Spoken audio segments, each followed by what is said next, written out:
Prayer ആരാ?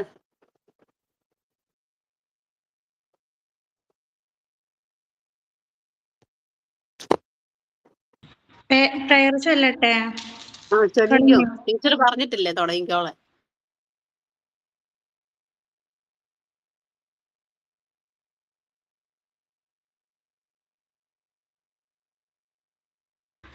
Okay. അച്ഛനും അമ്മയ്ക്കും ആദ്യ പ്രണാമം, ആചാര്യന്മാർക്കോ സൂര്യ പ്രണാമം, ചെങ്ങാതിമാർക്കും മറ്റുള്ളവർക്കൊക്കെയും മംഗളം നൽകുന്ന സ്നേഹ പ്രണാമം, സർവസൃഷ്ടാവാം ജഗദീശ പ്രണാമം, അക്ഷരപ്പൂവിലെ തേനീനോ നന്ദി, അറ്റമില്ലാത്തോരറിവിനോ നന്ദി, മോഹങ്ങൾ തിരിനീട്ടും പുലരിക്കു നന്ദി, സ്നേഹാലയമാകുമീ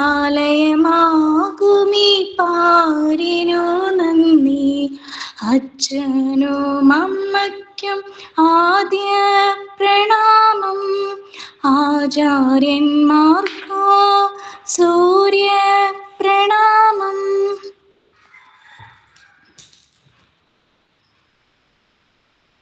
കോഡ്സ് ഞാനാണേ. അനുഭവങ്ങളാണ് നമ്മളെ നല്ല തീരുമാനങ്ങൾ എടുക്കാൻ പഠിപ്പിക്കുന്നത്. പക്ഷേ അനുഭവങ്ങൾ ഉണ്ടാകുന്നത് മോശം തീരുമാനങ്ങളിൽ നിന്നാണ്. അതാണ് ജീവിതം. അതിനാൽ ഇതുവരെ എടുത്ത മോശം തീരുമാനങ്ങളെ ഓർത്ത് വിഷമിക്കാതിരിക്കുക. അതിൽ നിന്ന് നിങ്ങൾ പഠിച്ചത് നല്ല പാഠങ്ങളാണ്. APJ Abdul Kalam. Sign in. നാളെ നവംബർ 1 കേരളപ്പിറവി ദിനം. മലയാളികളാകെ നാടിന്റെ ജന്മദിനം ആഘോഷിക്കുന്ന ദിവസം. കേരള തനിമയുള്ള വസ്ത്രം ധരിച്ച് കേരളപ്പിറവിയുടെ ചരിത്രവും പ്രാധാന്യവും വിവരിക്കുന്ന പ്രസംഗങ്ങളും ക്വിസ് മത്സരങ്ങളും ഒക്കെയായാണ് സ്കൂളുകളും ഓഫീസുകളും വായനാശാലകളും കേരളപ്പിറവി ആഘോഷിക്കുന്നത്. കേരളപ്പിറവി ആശംസകൾ നേരാനും ആരും മറക്കാറില്ല. എന്നാൽ എത്ര പേർക്ക് കേരളപ്പിറവിയുടെ ചരിത്രം അറിയാം? 4 നാടായി കിടന്നിരുന്ന ഭൂപ്രദേശം എങ്ങനെയാണ് ഇന്ന് കാണുന്ന കേരളമായി മാറിയെന്ന് കാണാം. 1956 നവംബർ 1 കേരള സംസ്ഥാനം രൂപം കൊള്ളുന്നത്. ഈ വർഷം കേരളത്തിന് 69 വയസ്സാകുമെന്ന് ചുരുക്കം. ഐക്യ കേരളം എന്ന ആശയം 1956 മുൻപ് തന്നെ ഉണ്ടായിരുന്നു. ഒടുവിൽ തിരുവിതാംകൂർ, കൊച്ചി, ബ്രിട്ടീഷ് മലബാർ, കാസർഗോഡ് എന്നീ പ്രദേശങ്ങൾ കൂട്ടിച്ചേർത്താണ് കേരള സംസ്ഥാനം രൂപീകരിക്കുന്നത്. കൊച്ചി, തിരുവിതാംകൂർ, മലബാർ എന്നീ പ്രദേശങ്ങളെ ഉൾപ്പെടുത്തി 1921 കേരള പ്രദേശ കമ്മിറ്റി രൂപീകരിച്ചത് കേരള രൂപീകരണത്തിലെ ഒഴിച്ചുകൂടാനാവാത്ത നാഴികക്കല്ലായിരുന്നു. 1928 എറണാകുളത്ത് ചേർന്ന നാട്ടുരാജ്യ പ്രജാ സമ്മേളനത്തിലും അഖില കേരള കുടിയാൻ സമ്മേളനത്തിലും ഐക്യ കേരളം ചർച്ചയായിരുന്നു. 1937 ചേർന്ന അഖില കേരള വിദ്യാർത്ഥി സമ്മേളനം ഐക്യ കേരളം എന്ന ആവശ്യത്തിന് ഉറച്ച പിന്തുണ നൽകിയിരുന്നു. 40കളിൽ ഐക്യ കേരളം എന്ന ആവശ്യം കൂടുതൽ ശക്തമാവുകയും ചെയ്തു. 49 ജൂലൈയിൽ തിരുക്കൊച്ചി സംസ്ഥാനം നിലവിൽ വന്നതോടെ ഐക്യ കേരളം എന്ന സ്വപ്നത്തിലേക്ക് നാട് ഒരുപടി കൂടി അടുത്തു. ഭാഷാടിസ്ഥാനത്തിൽ സംസ്ഥാനങ്ങളെ പുനഃസംഘടിപ്പിക്കാനുള്ള തീരുമാനത്തിന് പിന്നാലെയാണ് കേരളം നിലവിൽ വന്നത്. എന്നാൽ സംസ്ഥാന രൂപീകരണം നടക്കുന്നതിന് മുമ്പ് തന്നെ കേരളം എന്ന് തന്നെയാണ് ഈ പ്രദേശത്തെ വിളിച്ചിരുന്നത് എന്നാണ് രസകരമായ വസ്തുത.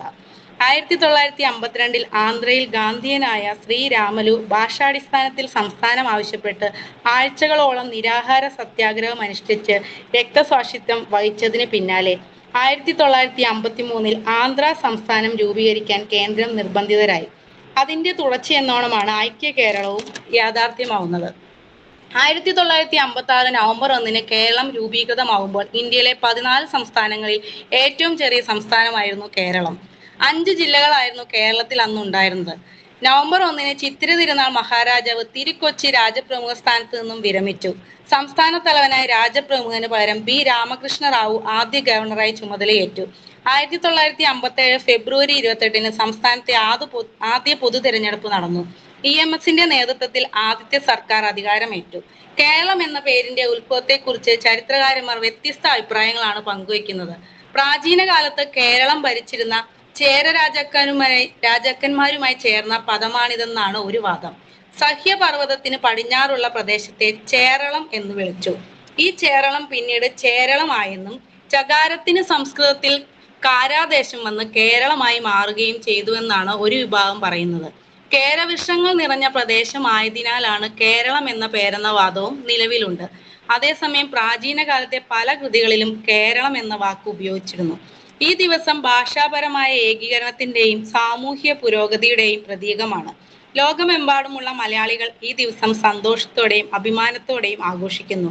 ജാതി മത വർണ്ണവർഗ രാഷ്ട്രീയ ചിന്തകൾക്ക് അതീതമായി ചിന്തിക്കാനും നാടിന്റെ പുരോഗതിയും സംരക്ഷണവും നമ്മുടെ ഓരോരുത്തരുടെയും കടമയാണെന്നും നാം തിരിച്ചറിയണം.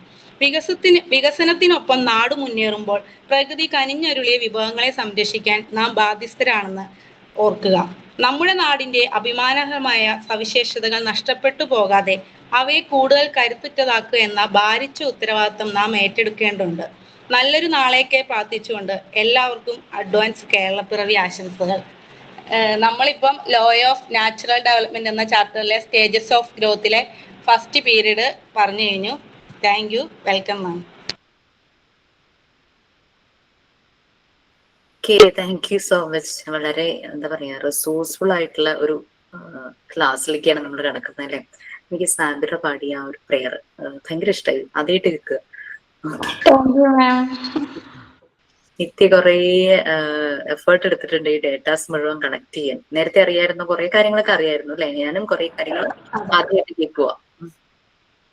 ജസ്റ്റ് ഒരു കണക്ഷൻ ഒക്കെ അറിയാമെന്നല്ലാതെ കൂടുതലായിട്ട് ഡീറ്റെയിൽ ആയിട്ട് അറിയില്ലായിരുന്നു. ആൻഡ് എല്ലാവരും എല്ലായ്പ്പോഴും യൂസ് ചെയ്യുന്ന പോലെ തന്നെ ദീപ്തി APJ അബ്ദുൽ കലാമിന്റെ ഒരു കോട്ട് മിക്ക ക്ലാസ്സുകളിലും ഏതെങ്കിലും ഒരാഴ്ച ഒരിക്കലെങ്കിലും പറഞ്ഞു പോവാതെ എഴുന്നിട്ടില്ല അദ്ദേഹത്തിന്റെ ഒരു കോട്ട്. അത്രയും ഇൻസ്പയറിംഗ് ആണ് അദ്ദേഹത്തിന്റെ വാക്കുകൾ, അല്ലെങ്കിൽ ഇവൻ അദ്ദേഹത്തിന്റെ ഒരു പ്രസൻസ് നമുക്ക് ഫീൽ ചെയ്യും ആ ഒരു കോട്ട് പറയുമ്പോൾ. Okay, fine. Okay, so class ഞാൻ ഷെയർ ചെയ്യാം. MT9 ക്ലാസ് ഇന്ന് എൻഡായി. അവർക്ക് ടൈം എക്സാമിനേഷൻ ആണ് 1 ഡേ, ടൈം 2. പിന്നെ സെക്കൻഡ് വീക്ക് കഴിയുമ്പോഴേക്കും മെയിൻ എക്സാം സ്റ്റാർട്ട് ചെയ്യും.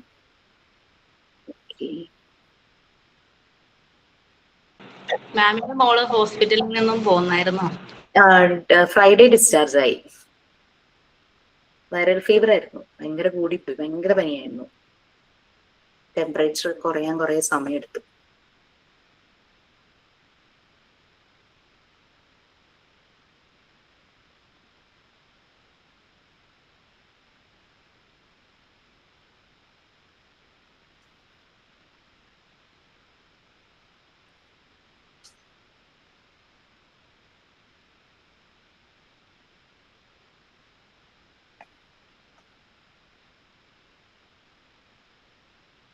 പേജ് നമ്പർ ഒന്ന് പറഞ്ഞു കൊടുക്കണേ.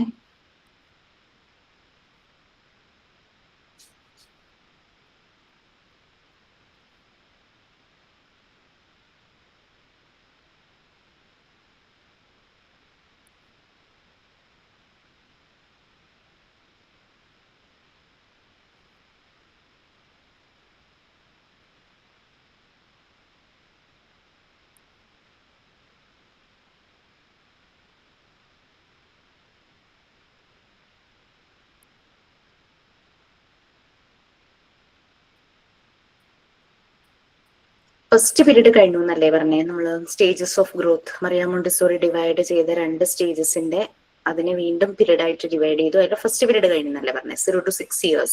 അത്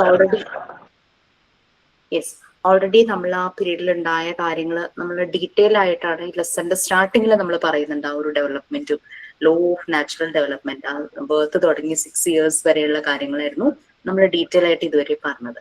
ഇനി second period, that is 6 to 12 years, അഡോളസൻസിലേക്ക് കയറുന്ന ആ ഒരു പ്രായം. അത് റീഡ് ചെയ്തിട്ട് വന്നിട്ടുണ്ടോ? നിങ്ങൾക്ക് ക്ലാസ് ലീഡ് ചെയ്യാൻ താല്പര്യം ഉണ്ടെങ്കിൽ you can lead the class. Okay, ഉണ്ടോ? കുറച്ച് ഭാഗം നോക്കി മാം. ഫസ്റ്റ് പീരീഡ് കഴിഞ്ഞ ക്ലാസ്സിൽ പറഞ്ഞു. അപ്പൊ അതിന്റെ ബാലൻസ് ആയിട്ട് കുറച്ച് ഭാഗം സെക്കൻഡ് പീരീഡ് നോക്കിയിരുന്നു. Okay ma'am. Second period, 6 to 12 years. In the second period, Montessori examined the changes in direction of development and children's focus. Children's focus changes from one of self-creation to the development as social beings. At this stage, children have new powers. In the earlier period, the absorbent mind and sensitive period help a child in his development. However, in the second period, these are replaced by what Montessori referred to as psychological characteristics. Changes in the second period are as follows. Second പീരീഡിൽ പറയുന്ന കുട്ടികൾക്ക് വ്യക്തവും യുക്തിസഹജവുമായ ചിന്താഗതി വളർത്തിയെടുക്കാൻ കഴിയുന്ന ഒരു കാലഘട്ടമാണിതെന്നാണ്. അവർക്ക് ലോകത്തെക്കുറിച്ച് കൂടുതൽ പഠിക്കാനും മനസ്സിലാക്കാനും ഈ ഘട്ടത്തിൽ താല്പര്യം ഉണ്ടാവുന്നു. ഈ ഒരു സെക്കൻഡ് പീരീഡിൽ മോണ്ടിസോറി കുട്ടികളുടെ ഡെവലപ്മെന്റിന്റെ ഡയറക്ഷനും അവരുടെ ഫോക്കസിലും വരുന്ന മാറ്റങ്ങളാണ് പരിശോധിച്ചത്. കുട്ടികളുടെ ശ്രദ്ധ സെൽഫ് ക്രിയേഷൻ അഥവാ സ്വയം സൃഷ്ടിക്കൽ നിന്നൊരു സോഷ്യൽ ബീയിങ്, ഒരു സാമൂഹിക ജീവിയായി ഡെവലപ്മെന്റ് ആവുന്നതിലേക്ക് മാറുന്നു. ഈ ഒരു ഘട്ടത്തിൽ കുട്ടികൾക്ക് പുതിയ കഴിവുകൾ ലഭിക്കുന്നു.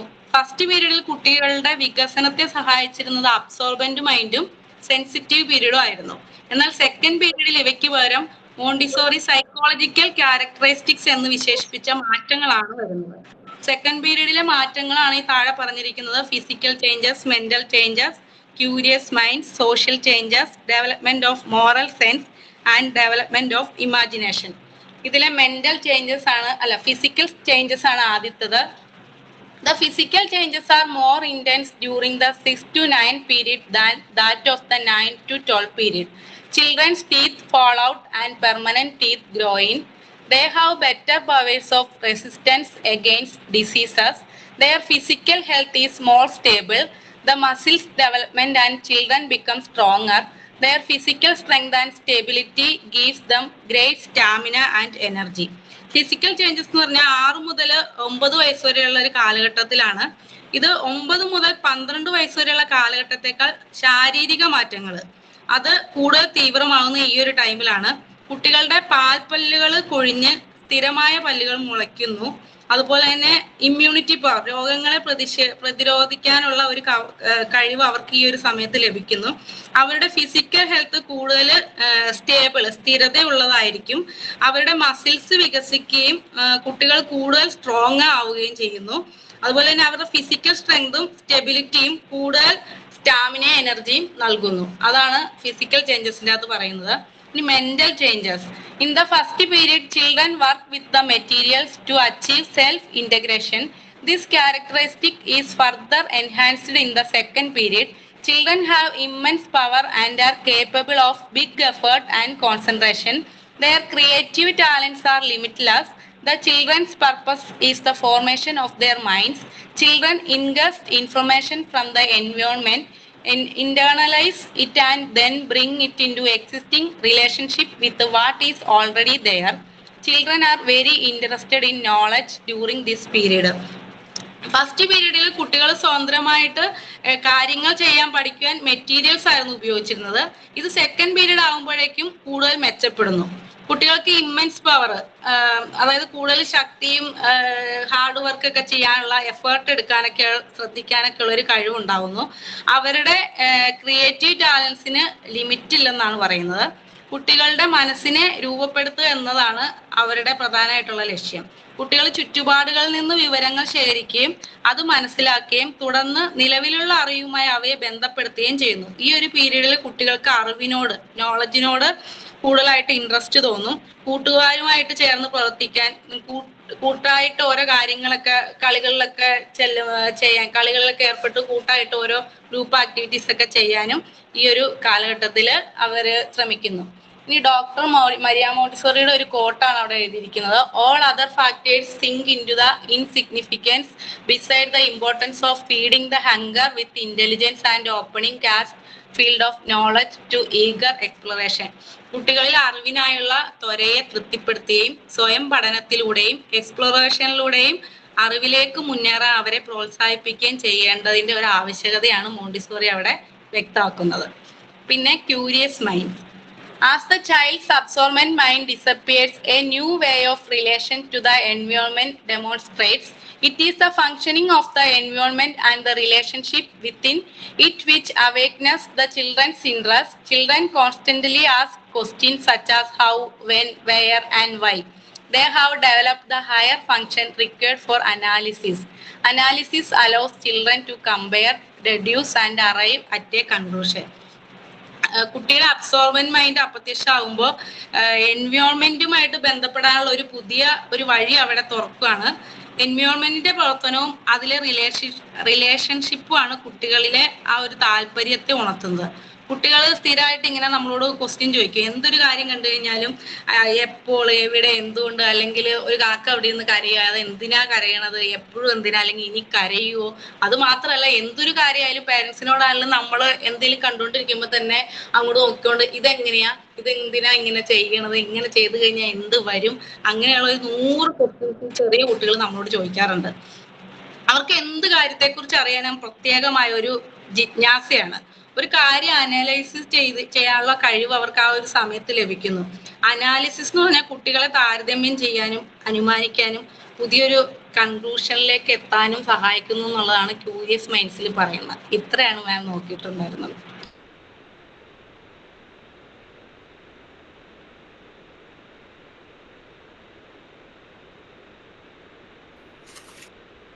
Very good, nicely presented. നമുക്കറിയാം മോണ്ടെസോറി കുട്ടികളുടെ ഗ്രോത്ത്, ആ ഒരു ഗ്രോത്ത് സ്റ്റേജസിനെ, ഡെവലപ്മെന്റ് സ്റ്റേജസിനെ 2 സ്റ്റേജ് ആയിട്ടാണ് ഡിവൈഡ് ചെയ്തത്. ചൈൽഡ്ഹുഡും അഡൾട്ട്ഹുഡും. എഗെയിൻ അതിനെ ഓരോ സ്റ്റേജിനെയും 2 പീരീഡ് ആയിട്ട് ഡിവൈഡ് ചെയ്തു. ഡെഫിനറ്റ്ലി ഏജ് വൈസ് തന്നെ. ഓക്കെ, അതിൽ 0 to 6 years അതാണ് ഫസ്റ്റ് പീരീഡ്, ചൈൽഡ്ഹുഡ് എന്നുള്ള സ്റ്റേജിലെ ആദ്യത്തെ പീരീഡ്. അതിനെപ്പറ്റി നമ്മൾ ഓൾറെഡി പറഞ്ഞു. കുട്ടികൾ എങ്ങനെയാണ് ഡെവലപ്പ് ചെയ്യുന്നത്, അവരുടെ ആ ഒരു അൺകോൺഷ്യസ് ആയിട്ടുള്ള മെമ്മറി കോൺഷ്യസ് മെമ്മറി ആയിട്ട് മാറുന്നു. അവർക്ക് സെൻസിറ്റീവ് പീരീഡ് ആണ്, അബ്സോർബന്റ് മൈൻഡ് ആണ്. അവർ ചുറ്റും കാണുന്നത് അബ്സോർബ് ചെയ്യുന്നു, അവര് ചുറ്റുമുള്ള കാര്യങ്ങളും എപ്പോഴും കണക്റ്റഡ് ആകുന്നു. കേൾക്കുന്നത്, കാണുന്നത്, തൊട്ട് നോക്കി അറിയുന്നത്, ടേസ്റ്റ് ചെയ്ത് നോക്കുന്നത് എല്ലാമായിട്ട് അവർ കണക്റ്റഡ് ആണ്. അങ്ങനെയാണ് അവരുടെ ഡെവലപ്മെന്റ് സ്റ്റേജസ് മുന്നോട്ട് പോകുന്നത്. ആ കേൾക്കുന്നത്, കാണുന്ന എല്ലാത്തിൻ്റെ ഒരു മെന്റൽ ഇമേജ്, ഒരു ഇംപ്രഷൻ അവരവരുടെ ബ്രെയിനിൽ സ്റ്റോർ ചെയ്യും. പിന്നീട് അവർ ആക്ടിവിറ്റി ചെയ്യുമ്പോൾ അതിന്റെ റിഫ്ലക്ഷൻ, അത് ഓർത്തെടുത്തിട്ടാണ് അവർ പല കാര്യങ്ങളും ചെയ്യുന്നത്. അപ്പൊ അവരുടെ മെമ്മറി അത്ര ഷാർപ്പാണ്. പിന്നെ സെക്കൻഡ് പീരീഡ് 6 to 12 years. ഈ 6 to 12 years വളരെയധികം ഫിസിക്കൽ ചേഞ്ചസും മെന്റൽ ചേഞ്ചസും വരും. കുട്ടിയുടെ അബ്സോർബന്റ് മൈൻഡ് സെൻസിറ്റീവ് പീരീഡ് എന്നുള്ളത് റീപ്ലേസ്ഡ് ആവുകയാണ് അതർ സൈക്കോളജിക്കൽ ക്യാരക്ടറിസ്റ്റിക്സുമായിട്ട്. അതുവരെയും എന്തും കണ്ണടച്ച് വിശ്വസിക്കുന്ന കുട്ടിയല്ല പിന്നീട് അവൻ അനലൈസ് ചെയ്യാനായിട്ട് നോക്കും. ഓരോ കിട്ടുന്ന നോളജിനെ, അതിനെ കീറി മുറിച്ച് പരിശോധിക്കുക എന്നൊക്കെ പറയണ പോലെ, അത് അവർക്ക് ഇപ്പോഴത്തെ ജനറേഷൻ പ്രത്യേകിച്ചും അവർക്ക് എല്ലാ കാര്യങ്ങളിലും എവിഡൻസ് വേണം. പണ്ട് നമ്മളുടെ കാലഘട്ടം, അതിന് മുമ്പിലുള്ള കാലഘട്ടങ്ങളിലൊക്കെ ഈവൻ നമ്മൾക്ക് ശേഷം വന്ന കുറച്ച് പേര് നമ്മളുടെ ജനറേഷനിൽ തന്നെ ക്വസ്റ്റ്യൻ ചെയ്യുമായിരുന്നു. പക്ഷെ നമ്മളുടെ വായ അടപ്പിക്കുമായിരുന്നു. ആ ഒരു രീതിയിലാണ്. കട്ടിലിരുന്ന് കാലാട്ടരുത്, എന്താ കട്ടിലിരുന്ന് കാലാട്ടിയാൽ എന്താ കുഴപ്പം എന്ന് ചോദിക്കുമ്പോൾ തർക്കുത്തരം പറയുന്നു. ആ രീതിയിലായിരുന്നു നമ്മളെ വായ അടപ്പിക്കുമായിരുന്നു. നമുക്ക് ശരിയായുള്ള എക്സ്പ്ലനേഷൻ കിട്ടിയിട്ടില്ല. രാത്രിയിൽ നഖം വിട്ടരുത്, എന്താ പറയാ, രാത്രിയിൽ അലക്കരുത്, രാത്രിയിൽ എന്താ പറയുക, അരയ്ക്കരുത്, അങ്ങനെയൊക്കെയുള്ള കുറെ കാര്യങ്ങൾ നമ്മൾ കേട്ടിട്ടുണ്ട്. അപ്പൊ ഇത് നമുക്ക് ഭയങ്കര സംശയം, എന്തുകൊണ്ട് രാത്രി അത് പാടില്ല, രാത്രി പിന്നെ എന്താ ഉറക്ക ചിരിക്കരുതെന്നോ, എന്തൊക്കെയൊക്കെയോ കുറെ കാര്യങ്ങളൊക്കെ പണ്ട് നമ്മള് ഒരു ആൻസർ എന്നാന്നറിയാമോ? എന്തോ അതിനെല്ലാം ഉള്ള ഒരു ആൻസർ എന്താണെന്നറിയാമോ? എന്ത് ചോദിച്ചാലും അതന്നെ അതിന് കറക്റ്റ് എക്സ്പ്രഷൻ. ഇപ്പോഴത്തെ കുട്ടികൾ അതല്ല, അവർക്ക് എവിഡൻസ് വേണം. They need evidence. അപ്പൊ ഞങ്ങൾ പുറത്ത് ക്ലാസ് എടുക്കാനൊക്കെ പോകുമ്പോഴേക്കും നമ്മളുടെ ക്ലാസ് നമ്മൾ അതിനനുസരിച്ച് ചേഞ്ച് ചെയ്യും. കാരണം എന്ന് വെച്ചാല് ജനറേഷൻ ഇസഡ് ആൽഫ കുട്ടികളാണ് മുന്നിലിരിക്കുന്നത്. എവിഡൻസും ആയിട്ടേ നമ്മൾ ക്ലാസ് എടുക്കാൻ പോകുള്ളൂ. അല്ലാതെ നമ്മൾ പറയുന്നത് അങ്ങനെ വിഴുങ്ങാനായിട്ട് അവർ ഒരിക്കലും തയ്യാറല്ല. അപ്പൊ ആ ഒരു രീതിയിൽ ഇവരുടെ മൈൻഡ്, അതുവരെയും എല്ലാം വിശ്വസിച്ചിരുന്ന മൈൻഡ് അബ്സോർബൻമെന്റ് സൈക്കോളജിക്കൽ ക്യാരക്ടറിസ്റ്റിക്സ് ആയിട്ട് മാറുന്നു. ഫിസിക്കൽ സ്ട്രെങ്ത് കൂടുന്നു, ഇമ്മ്യൂണിറ്റി പവർ കൂടുന്നു, മിൽക്കി ടീത്ത് ഒക്കെ മാറിയിട്ട് പെർമനന്റ് ടീത്ത് വരുന്നു. പിന്നെ കുറച്ചുകൂടെ അവരുടെ സ്ട്രോങ് ആവുന്നു. ഫിസിക്കൽ ആക്ടിവിറ്റീസ്, അതാണ് അവർ എഴുതി കഴിയുമ്പോഴേക്കും അവർക്ക് സ്കൂളുകളിൽ സ്പോർട്സിലും ഗെയിംസിലും എക്സ്ട്രാ കരിക്കുലർ ആക്ടിവിറ്റീസിലെല്ലാം പല കാര്യങ്ങൾ ഇൻട്രൊഡ്യൂസ് ചെയ്യുന്നുണ്ട്. കുട്ടികളുടെ മസിൽസ് എല്ലാം വളരെ സ്ട്രോങ് ആയി തുടങ്ങുന്നു. പെൺകുട്ടികളിലും ആൺകുട്ടികളിലും അവരുടെ പ്രായത്തിനനുസരിച്ചുള്ള ഡിഫറൻസ് ഒക്കെ വരും. അസുഖങ്ങളെ റെസിസ്റ്റ് ചെയ്യുന്നു. ഗ്രേറ്റ് സ്റ്റാമിന, എനർജി എല്ലാം വരും. പിന്നെ വൈ ക്വസ്റ്റ്യൻസ് അവർ ശരിക്കും നോക്കും. അവർ ചുറ്റും കാണുന്ന ഇൻഫർമേഷൻസ് അവർ കൺസ്യൂം ചെയ്യുന്നു, ഇൻജസ്റ്റ് ചെയ്യുന്നു, അവരങ്ങ് എടുക്കുവാണ്. അത് പണ്ടത്തെ പോലെ അങ്ങനെയും വിഴുങ്ങുകയില്ലായിരുന്നു. കംപ്ലീറ്റ് അനലൈസ് ചെയ്ത് ക്ലാരിറ്റി വരുത്തിയതിനു ശേഷമാണ് അവർ എടുക്കുന്നത്. അങ്ങനെ കിട്ടുന്ന ഇൻഫർമേഷൻ അവർ ഇന്റർനലൈസ് ചെയ്യും, അവര് പലതുമായിട്ട് കണക്ട് ചെയ്യും. അങ്ങനെ അവർക്ക് നോളജ് അക്യൂർ ചെയ്യുന്നതിൽ വളരെയധികം ഇൻട്രസ്റ്റ് ഫീൽ ചെയ്യുന്നുണ്ട്. പിന്നെ ക്യൂരിയസ് മൈൻഡ്സ് ആണ്, എന്തിനെ കുറിച്ചും അവർക്ക് എപ്പോഴും ഒരു വൈ ക്വസ്റ്റ്യൻസ് ചോദിക്കും, വൈ, വെൻ, വാട്ട്, ഹൗ, അങ്ങനെയുള്ള ക്വസ്റ്റ്യൻസ് ശരിയായ രീതിയിൽ അവർ ചോദിക്കാനായിട്ട് തുടങ്ങും. അവരൊരു കൺക്ലൂഷനിൽ കറക്റ്റ് ഇൻഫർമേഷൻസ് മനസ്സിലാക്കിയതിന് ശേഷമാണ് അവരൊരു കൺക്ലൂഷനിലേക്ക് പോവുകയുള്ളൂ. ഈ ഒരു സമയത്ത് അവർ അവരുടെ ഇൻഡിപെൻഡൻസ് ഫോളോ ചെയ്യുന്നു. അവർ ശരിക്കും അവരുടെ എൻവയോൺമെന്റിൽ നിന്ന്, അതായത് അവർ ഗ്രൂപ്പിലേക്ക് മാറുന്നു. പിയർ ഗ്രൂപ്പ് ഇൻഫ്ലുവൻസ് ശരിക്കും ഉണ്ട്. എൻവയോൺമെന്റിൽ നിന്നും അവർ ഡിസ്റ്റൻസ് ചെയ്യുന്നു. അവരുടെ ആക്ഷൻസ്, തോട്ട്സ്, ഇതിനെ കുറിച്ചൊക്കെ കൂടുതൽ, ഈവൻ ദോ ഒരു പാരന്റ്സിന്റെ കൂടെയാണ് താമസിക്കുന്നതെങ്കിലും അവരുടേതായ ഒരു ഇൻഡിപെൻഡൻസ്, ഒരു പ്രൈവസി അവർ സെറ്റ് ചെയ്യുന്നു. ഫാമിലിയിൽ ഒരു യൂണിറ്റ് തന്നെയാണ്, ബട്ട് എന്നിരുന്നാലും പിന്നെ ഫ്രണ്ട്സുമായിട്ടുള്ള ബോണ്ടിങ് കൂടുതൽ കൂടുന്നു. അവരുടെ own peer group, outside the family, അവർക്ക് അങ്ങനെ ഒരു ഫ്രണ്ട് സർക്കിൾ ഉണ്ടായിരിക്കും നല്ല രീതിയിൽ. പിന്നെ സോഷ്യൽ ഗെയിംസ്, അതുപോലെ തന്നെ അവർ ഓരോന്ന് എക്സ്പീരിയൻസ് ചെയ്യുന്നതിന് അവരുടേതായ ചില ലിമിറ്റ്സ്, റൂൾസ് എല്ലാം അവര് സെറ്റ് ചെയ്യും. പിന്നെ development of moral sense, moral values, justice, ഇതിനൊക്കെ വളരെയധികം ഇമ്പോർട്ടന്റ് കൊടുക്കും. അത് ആര് തന്നെയാണെങ്കിലും, അച്ഛനായാലും അമ്മയായാലും അല്ലെങ്കിൽ മുതിർന്ന ആരെങ്കിലും തന്നെയാണെങ്കിലും അവർക്ക് പറയാൻ മടിയില്ല, അങ്ങനെ പറഞ്ഞത് ശരിയായില്ല, അങ്ങനെ ചെയ്തത് ശരിയായില്ല. പണ്ട് ഒന്നും നമ്മൾ കുറെ കാലങ്ങൾക്ക് മുമ്പ് തന്നെ അങ്ങനെയൊന്നും നമ്മൾ പറഞ്ഞിട്ടുണ്ടായിരുന്നില്ല. പക്ഷെ ഇവർക്ക് ആ ഒരു മോറൽ സെൻസ് നല്ല രീതിയിൽ തന്നെ ഇവർക്ക് ഡെവലപ്പ് ചെയ്യും. ആ രീതിയിലുള്ള ആക്ടിവിറ്റീസ് സ്കൂളുകളിലും ഉണ്ടായിരിക്കും, ഗ്രൂപ്പ് ആക്ടിവിറ്റീസും ക്യാമ്പുകളും സ്കൂളിൽ ഉണ്ടായിരിക്കും. പിന്നെ ഒരു ആറ്റിറ്റ്യൂഡ് ഉണ്ടായിരിക്കും മറ്റുള്ളവരോട് പെരുമാറുന്നതിന്, ആളുകളെ മനസ്സിലാക്കി പെരുമാറാനായിട്ട് അവർക്ക് സാധിക്കും. പിന്നെ പലപ്പോഴും ആക്സെപ്റ്റബിൾ ആയിട്ടുള്ള ഒരു അഡൽട്ട് അവരുടെ ലൈഫിലുണ്ടെങ്കിൽ അവരുടെ ഒരു അസിസ്റ്റൻസ് അവർ ചോദിക്കും ഒരു കൺഫ്യൂഷൻ വന്നു കഴിഞ്ഞാൽ. അപ്പൊ ആക്സെപ്റ്റബിൾ ആയിട്ടുള്ള അഡൽട്ട് അയാളെ അതുപോലെ നല്ല സപ്പോർട്ട് കൊടുക്കുന്ന ആളായിരിക്കണം. അല്ലെങ്കിൽ കുട്ടികൾ മോശമായ കാര്യങ്ങളിലേക്ക് പോകാനുള്ള ചാൻസസ് ഉണ്ട്. കാരണം മുതിർന്ന ആളുകളുമായുള്ള കൂട്ടുകെട്ട് ഒരു സെൻസിൽ നല്ലതാണ്, വേറൊരു സെൻസിൽ ഇറ്റ്സ് ബാഡ്. കാരണം അവര് ആക്സെപ്റ്റ് ചെയ്യുന്ന അഡൽട്ട് എന്ന് പറയുന്നത് ചിലപ്പോൾ റോൾ മോഡലാക്കി വെച്ചിട്ടുണ്ടാവും. അവരുടെ ചില ഹാബിറ്റ്സ്, നല്ലതല്ലാത്ത ഹാബിറ്റ്സ് ചിലപ്പോൾ അതിന്റെ റിഫ്ലക്ഷൻ ഇവരിലേക്ക് വരാം. ജസ്റ്റിസിന് ഭയങ്കര ഇമ്പോർട്ടൻസ് അവർ കൊടുക്കും. അവരത് ഒരു ഇതാണ്, അങ്ങനെ ശ്രദ്ധിക്കും അവരങ്ങനെയുള്ള കാര്യങ്ങൾ.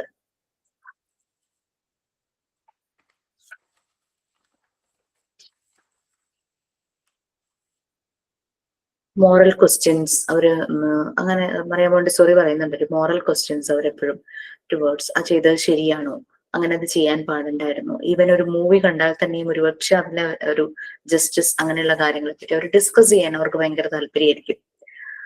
അത് അവരുടെ ഉള്ളിലുള്ള ഒരു സെൻസിറ്റിവിറ്റിയുടെ ഭാഗമായിട്ടാണ്. അവരുടെ ആ ഒരു ബോധം, നമ്മൾ മനസാക്ഷി എന്ന് പറയില്ലേ, കോൺസെൻസ്, മനസാക്ഷിക്ക് നിരക്കാത്ത ഒന്നും ചെയ്യില്ല. ആ ഒരു രീതിയിൽ അവരെപ്പോഴും ഒരു ഫോൾട്ട് അവരുടെ ഭാഗത്തുനിന്ന് വന്നാലും ചിലപ്പോൾ ഈ കോൺസെൻസ്, അവരുടെ ആ മനസാക്ഷി വല്ലാതെ അവരെ ഡിസ്റ്റർബ് ചെയ്താൽ അവരെവിടെയെങ്കിലും അത് അഡ്മിറ്റ് ചെയ്യും. അവർക്ക് ആക്സെപ്റ്റബിൾ ആയിട്ടുള്ള ഒരാളുടെ അടുത്ത് അത് അവർ ഷെയർ ചെയ്യും, ഇനി ഞാനത് ആവർത്തിക്കില്ല. ആ രീതിയിൽ അവര് സെൽഫായിട്ടും അവർ ജസ്റ്റിസിന് വളരെയധികം ഇമ്പോർട്ടൻസ് കൊടുക്കും. മറ്റുള്ളവർ ചെയ്യുമ്പോഴും അവരത് ചൂണ്ടിക്കാണിക്കാൻ പറ്റുന്നതാണെങ്കിൽ ഡെഫിനറ്റ്ലി അവര് ചൂണ്ടിക്കാണിക്കും. അല്ലെങ്കിൽ വേറൊരാളോട് പറയും അയാൾ അത് ചെയ്തത് ശരിയായില്ല.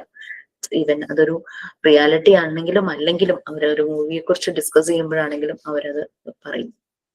ഒരു അനാലിസിസ്, നല്ല മോറൽ സെൻസിന്റെ ഡെവലപ്മെന്റ് ആ ഒരു അനാലിസിസിലൂടെ കാണാം. പിന്നെ ഡെവലപ്മെന്റ് ഓഫ് ഇമാജിനേഷൻ, ഈ ഒരു ഏജ് ഒക്കെ ആകുമ്പോഴാണ്, ഒരു 6 to 12 years ഒക്കെ ആകുമ്പോഴാണ് കൂടുതലും സ്കൂളുകളിലും പല രീതിയിലുള്ള അക്കാദമിക് ലെവലില് പല ആക്ടിവിറ്റീസ് വരുന്നത്. ലൈക്ക് എക്സിബിഷൻസ്, അങ്ങനെയുള്ള കാര്യങ്ങൾ, മോഡൽസ് പ്രിപ്പയർ ചെയ്ത് കൊണ്ടുപോവുക, അങ്ങനെയുള്ള കാര്യങ്ങളെല്ലാം. അപ്പം കറക്റ്റ് പ്രോപ്പർ വേയിൽ അവരുടെ ക്രിയേറ്റിവിറ്റിയും ഇമാജിനേഷനും പോകുമ്പോഴാണ് അത് നമുക്ക് അതിന്റെ ഒരു റിഫ്ലക്ഷൻസ് അവരുടെ അക്കാദമിക്സിലേക്ക് നമുക്ക് കാണാനായിട്ട് പറ്റും. ചില കുട്ടികൾക്ക് അത് ആർട്സിന്റെ ബേസിലായിരിക്കും, ചിലര് അക്കാദമിക്സ് അങ്ങനെ ഉള്ള ഏരിയയിലേക്കായിരിക്കും അവർക്ക് പോകുന്നത്. അപ്പൊ അതുകൊണ്ട് മറിയം മോണ്ടിസോറി എപ്പോഴും പറയും, കുട്ടികളുടെ ഇമാജിനേഷൻ പ്രോപ്പറായിട്ട് ഡെവലപ്പ് ചെയ്യണമെങ്കിൽ അവരെ എപ്പോഴും റിയാലിറ്റി നേച്ചറുമായിട്ട് കണക്ട് ചെയ്യണം. അവരൊരിക്കലും ഫാന്റസിയുമായിട്ട് കണക്ട് ചെയ്യരുത്. ഫാന്റസിയുമായിട്ട് കണക്ട് ചെയ്യുമ്പോൾ ഇവരുടെ ഇമാജിനേഷൻ പ്രോപ്പറായിട്ട് ഡെവലപ്പ് ചെയ്യില്ല എന്നാണ് മറിയം മോണ്ടിസോറി പറയുന്നത്. അവർ ആ ഒരു വേൾഡിലേക്ക് പെട്ടുപോകും അങ്ങനെ രീതിയിൽ. അപ്പൊ അതുകൊണ്ട് കുട്ടികൾക്ക് കൊടുക്കുന്ന കഥകളാണെങ്കിലും എല്ലാം റിയൽ ആയിട്ടുള്ള സ്റ്റോറീസ് തന്നെ, ഫേബിൾ, മിത്സ്, അങ്ങനെ ഈ കഥകളൊക്കെ ഉണ്ടല്ലോ. പക്ഷെ നമ്മൾ നമ്മുടെ ഒരു ഏജിൽ നമ്മൾ ഇതുപോലെ ഫേബിൾസ്, ഇതുപോലെ കഥകൾ, ഇപ്പൊ പഞ്ചതന്ത്രം കഥകൾ, എല്ലാത്തിലും നമുക്കൊരു മോറൽ വാല്യൂ കിട്ടുന്ന കഥകളായിരുന്നു. പിന്നെ നമ്മൾ കേട്ടിട്ടുള്ള fantasy stories, Cinderella, snow white, അങ്ങനെയൊക്കെ വരുന്ന ഫാന്റസി സ്റ്റോറീസും അതിൽ നിന്ന് നമ്മൾ പെട്ടെന്ന് പുറത്തേക്ക് വന്നു. ആലിസ് ഇൻ വണ്ടർലാൻഡ്, ഈ ആലിസ് ഇൻ വണ്ടർലാൻഡ് ഞാൻ കഥ വായിക്കുന്ന സമയത്ത് നമ്മളുടെ മനസ്സും ആ ആലീസ് പോയ വഴിയൊക്കെ പോയിട്ടുണ്ടായിരുന്നു. ബട്ട് അതിൽ നിന്നും ഒരു 1-2 ദിവസത്തിനുള്ളിൽ തന്നെ നമ്മൾ പുറത്തേക്ക് വന്നിട്ടുണ്ടായിരുന്നു. പക്ഷെ ഇപ്പോഴത്തെ കുട്ടികൾക്കുള്ള ഇൻഫ്ലുവൻസ്, ഡിജിറ്റൽ വേൾഡിന്റെ ഇൻഫ്ലുവൻസ് കൊണ്ടും പിന്നെ ഓരോ റിയൽ അല്ലാത്ത രീതിയിലുള്ള പല ആപ്പുകളുടെ ഇൻഫ്ലുവൻസ്, AI പോലുള്ളത്, അങ്ങനെയൊക്കെ ആകുമ്പോൾ കൂടുതലും കുട്ടികൾ ഫാന്റസി വേൾഡുമായിട്ട് കണക്റ്റഡ് ആവുന്നു. മറിയാം മോണ്ടിസോറി ഒരു യൂറോപ്യൻ കൺട്രിയിൽ നിന്നുള്ളവരാണല്ലേ. യൂറോപ്യൻ കൺട്രീസിൽ പൊതുവെ കുട്ടികൾ ഇങ്ങനെയുള്ളതിനായിട്ട് ഇൻഫ്ലുവൻസ് ആകുന്നത് അന്നത്തെ കാലഘട്ടം തുടങ്ങി കൂടുതലായിരിക്കാം. അതുകൊണ്ടായിരിക്കാം മറിയാം മോണ്ടിസോറി അങ്ങനെ പറയുന്നത്. ഒരു ക്ലാസ്സിൽ ഒരു കുട്ടി പറഞ്ഞ ഒരു ഒബ്സർവേഷൻ ആണ്. നമ്മളുടെ ഒരു നാട്ടിൽ ഇപ്പോഴാണ് ഡിജിറ്റൽ വേൾഡിന്റെ ഇൻഫ്ലുവൻസ് കൂടുതലായി വരുന്നത്. അവിടെ എന്ന് പറഞ്ഞു കഴിഞ്ഞാൽ ഫാന്റസി പാർക്കുകൾ, അങ്ങനെ ഇങ്ങനെ കൂടുതൽ കുട്ടികൾ ഫാന്റസിയുമായിട്ട് കണക്റ്റഡ് ആകുന്ന ഒരു ഇത് കാണുന്നുണ്ടായിരുന്നു. മേ ബി അതായിരിക്കും. പിന്നെ മറിയാം മോണ്ടിസോറിക്ക് അറിയാം എപ്പോഴും നേച്ചറാണ് ഒരു കുട്ടിയുടെ ഡെവലപ്മെന്റിനെ ഏറ്റവും അധികം ബൂസ്റ്റ് ചെയ്യുന്നത്. സോ അതുകൊണ്ടാണ് അവർ റിയൽ ആയിട്ടുള്ള കാര്യങ്ങളുമായിട്ട് ഇൻട്രൊഡ്യൂസ് ചെയ്തത്. Like real stories, real role play, real ഇൻസിഡൻസുമായിട്ട് കണക്ട് ചെയ്യുന്ന റോൾ പ്ലേ ഒക്കെ ആയിട്ട് ഇത് ചെയ്ത് കുട്ടിയുടെ ഇമാജിനേഷൻ കൂടുതൽ ഡെവലപ്പ് ആകും. ഫാന്റസി ആണെങ്കിൽ അത് അറസ്റ്റഡ് ആയി പോകും എന്നാണ് മറിയാം മോണ്ടിസോറി പറയുന്നത്. നെക്സ്റ്റ് തേർഡ് പീരീഡ് ആരെങ്കിലും നോക്കിയിട്ടുണ്ട്? 12 to 18 years, the peak time, teenage. Yes. ഇല്ല. അഡോളസൻസ് അല്ലേ? കൗമാരകാല. Yes please. കൗമാര കാലഘട്ടം, ആ ഒരു ടീനേജ് എന്ന് പറയുന്നത്, ഈവൻ ദോ മറിയാം മോണ്ടിസോറിക്ക് ഒരു 6 yearsന് ശേഷം കാര്യമായ ഒബ്സർവേഷനും കോൺട്രിബ്യൂഷനും അനാലിസിസും നൽകാനായിട്ട് പറ്റിയില്ല. എന്നാലും അവർ മനസ്സിലാക്കിയ കാര്യങ്ങളാണ് നമ്മൾ ഇനി കാണാൻ പോകുന്നത്. Third period. കുറച്ച് നോക്കിയിട്ടുണ്ട്, കുറച്ച് പറയാം. യെസ് പ്ലീസ് പറയൂ. ഓക്കെ. തേർഡ് പീരീഡ് എന്ന് പറയുന്നത് 12 മുതൽ 18 വയസ്സ് വരെയുള്ള ഒരു കാലഘട്ടമാണ്. അതായത് നമ്മുടെ കൗമാര കാലഘട്ടം. നമ്മുടെ കുട്ടിത്വത്തിൽ നിന്നൊക്കെ മാറി കൗമാരത്തിലേക്ക് എത്തുമ്പോൾ ഒരുപാട് ചേഞ്ചസ് നമ്മുടെ കുട്ടികളിൽ വരും. Montessori regarded to adolescence as the period of the great susceptibility. അതായത് ആ കാലഘട്ടത്തിൽ അവരെല്ലാം വാച്ച് ചെയ്യും, എല്ലാം സംവേദനക്ഷമത വളരെ കൂടുതലായിരിക്കും അവർക്ക്. She consider the period of adolescence as the period of the self construction just like the first period. അതായത് ഫസ്റ്റ് പീരിയഡിൽ നിന്നുള്ള ഒരു മാറ്റം എന്ന് പറയുന്നത് അവർക്ക് എല്ലാത്തിലും ഒരു സ്വയബോധം, അതായത് ഒരു വലിയ ആളായി എന്നുള്ള ഒരു ധാരണയിലേക്ക് എത്തുന്ന ഒരു കാലഘട്ടമാണ് അത്. ഈ സമയത്ത് കുട്ടികളിൽ അതായത് സ്വയചിന്ത, സ്വയ അവബോധം, അതായത് മറ്റുള്ളവരെ അനുകരിക്കുക, ഇൻട്രസ്റ്റഡ് ടു അതർ അതായത് സോഷ്യൽ മീഡിയ അതുപോലെയുള്ള അല്ലെങ്കിൽ ഏതെങ്കിലും ഫെയിം ആയിട്ടുള്ള ആളുകളെ അനുകരിക്കുക, അങ്ങനെയുള്ള കുറേ കാര്യങ്ങളിലൂടെ ഈ കുട്ടി കൗമാര കാലഘട്ടത്തിൽ കടന്നു പോകും. She refers these psychological characters as abstract social sentiment of humankind, which follows the understanding people's behavior in work as well, including the past. ഭൂതകാലത്തിൽ നിന്ന്, അതായത് മുൻപ് കുട്ടിയിലുണ്ടായിരുന്ന ഇതിൽ നിന്ന് ഏറ്റവും വലിയ ചേഞ്ച് ഉണ്ടാവുന്നത് അതാണ്. കുട്ടി സ്വയം അനുകരണം അതുപോലെയുള്ള കാര്യങ്ങളിലേക്ക്, അത് ഇപ്പോൾ നമ്മളുടെ ഒരു കൗമാര കാലഘട്ടത്തിൽ തന്നെയാണെങ്കിൽ കൂടി നമ്മൾ മുതിർന്നവരെ അനുകരിക്കാനുള്ള ശ്രമങ്ങളൊക്കെ നടത്തുന്നത് ഈ കൗമാര കാലഘട്ടത്തിലാണ്. To claim and solitude need from the claim and quiet. She believe that the adolescence has need for claim and solitude. if they were to build sense of self and the world. അതായത് സ്വയം സ്വത്വത്തെ തിരിച്ചറിയുക, അതായത് വേൾഡിൽ നമ്മൾ അതായത് അവരെ കുറിച്ചിട്ടുള്ള ചിന്തകൾ, സ്വത്വത്തെ കുറിച്ചിട്ടുള്ള ചിന്തകളൊക്കെ വരുന്നത് ഈ ഒരു കാലഘട്ടത്തിലാണ്. They are replete with the doubts. അതുപോലെ അവർക്ക് ആ കാലഘട്ടത്തിലാണ് ഏറ്റവും കൂടുതൽ ഡൗട്ട്സുകൾ, സംശയങ്ങൾ ഉണ്ടാവുന്നത്, അതുപോലെ മടികൾ ഉണ്ടാവുന്നതിൽ നിരുത്സാഹം. They are sensitive ആയിരിക്കും, അവർ ആ കാലഘട്ടത്തിൽ എപ്പോഴും സെൻസിറ്റീവ് ആയിരിക്കും. ashamed easily to like, അതായത് ലജ്ജ പോലെയുള്ള കാര്യങ്ങൾ, പിന്നെ കോൺഫിഡൻസ്, ആത്മവിശ്വാസം. They have to great need to strengthening of self confidence. അവർ സ്വയം ഒരു ആത്മവിശ്വാസത്തെ രൂപപ്പെടുത്തുന്ന ഒരു കാലഘട്ടമാണ് ഈ ഒരു കാലഘട്ടം. Maria Montessori was incapable of working out details their educational designs for children's in the period. ഈ ഒരു കാലഘട്ടത്തിലുള്ള ഈ ഒരു കൗമാരക്കാരുടെ വളർച്ച എത്തിയപ്പോഴാണ് മറിയ മോണ്ടിസോറിക്ക് അതിൽ ഈ അവരുടെ വിദ്യാഭ്യാസ രൂപകൽപ്പനയെ കുറിച്ചിട്ടൊക്കെയുള്ള കൂടുതൽ വിശദാംശങ്ങൾ രൂപപ്പെടുത്താൻ കഴിയാതെ പോയത് ഈ ഒരു കൗമാര കാലഘട്ടത്തിലായിരുന്നു. അത് need for the intellectual task, need for the academic knowledge, need for creative എക്സ്പ്രഷനും അതുപോലെ എക്സ്പ്ലോറേഷൻ, ഇങ്ങനെയുള്ള കാര്യങ്ങളിലായിരുന്നു അത് സംഭവിച്ചത്. കൂടുതൽ അത്രേ നോക്കിയുള്ളൂ മാഡം.